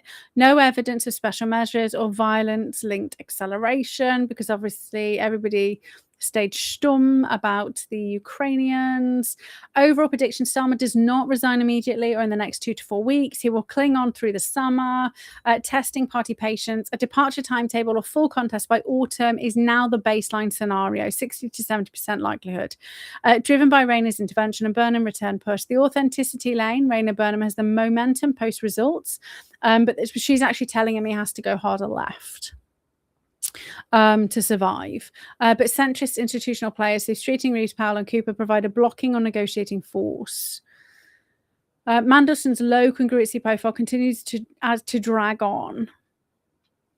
So implications, deepening fractionalism, governance, reactive governance, is going to intensify.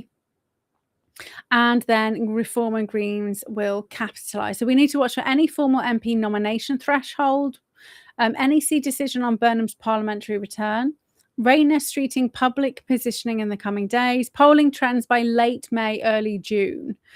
Further Starmer statements, expect stay the course and incremental targets. Yeah.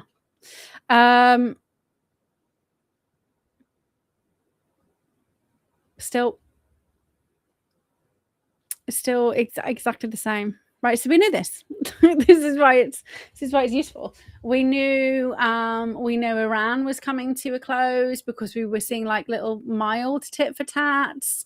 But then also the president came out and was urging cooperation, and we'd highlighted him as the person if he starts speaking publicly, it means more likely a resolution. So that's why it's so powerful. All the shit that's going on in the world, we can figure it out. So one we're watching at the moment is the hantavirus.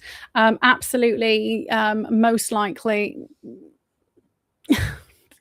Grok says most likely zootonic. I don't believe that's an actual thing. I think that's retarded and ludicrous. Anyway, but it's out there. Whether it's out there because the person was vaccinated and this is a symptom, or whether it's there because of zootonic, or whether it's there because they got bit by a mosquito, which was fucking, who are they? DOD. If you're not seeing like the teeny tiny little like mosquito robot things that are designed to kind of vaccinate people. Anyway, there's patterns for them. So however it turned up, we just need to watch for the continued public amplification of something which is very low threat for 90% of the public. So if we start seeing COVID style narratives, that's when like hypothesis 3 and 4 goes through the roof. So thank you very much for joining me. Have yourselves an amazing week. I shall see you next week. Enjoy playing with the profiles. If you can't see the links, you literally just go to GitHub, Katie-Woodland, and then there's the 2 separate things, and you just kind of like, I don't know how you do it on the other end. There's readmes. So click the readme and it'll tell you what to do. Have an amazing week, and I shall see you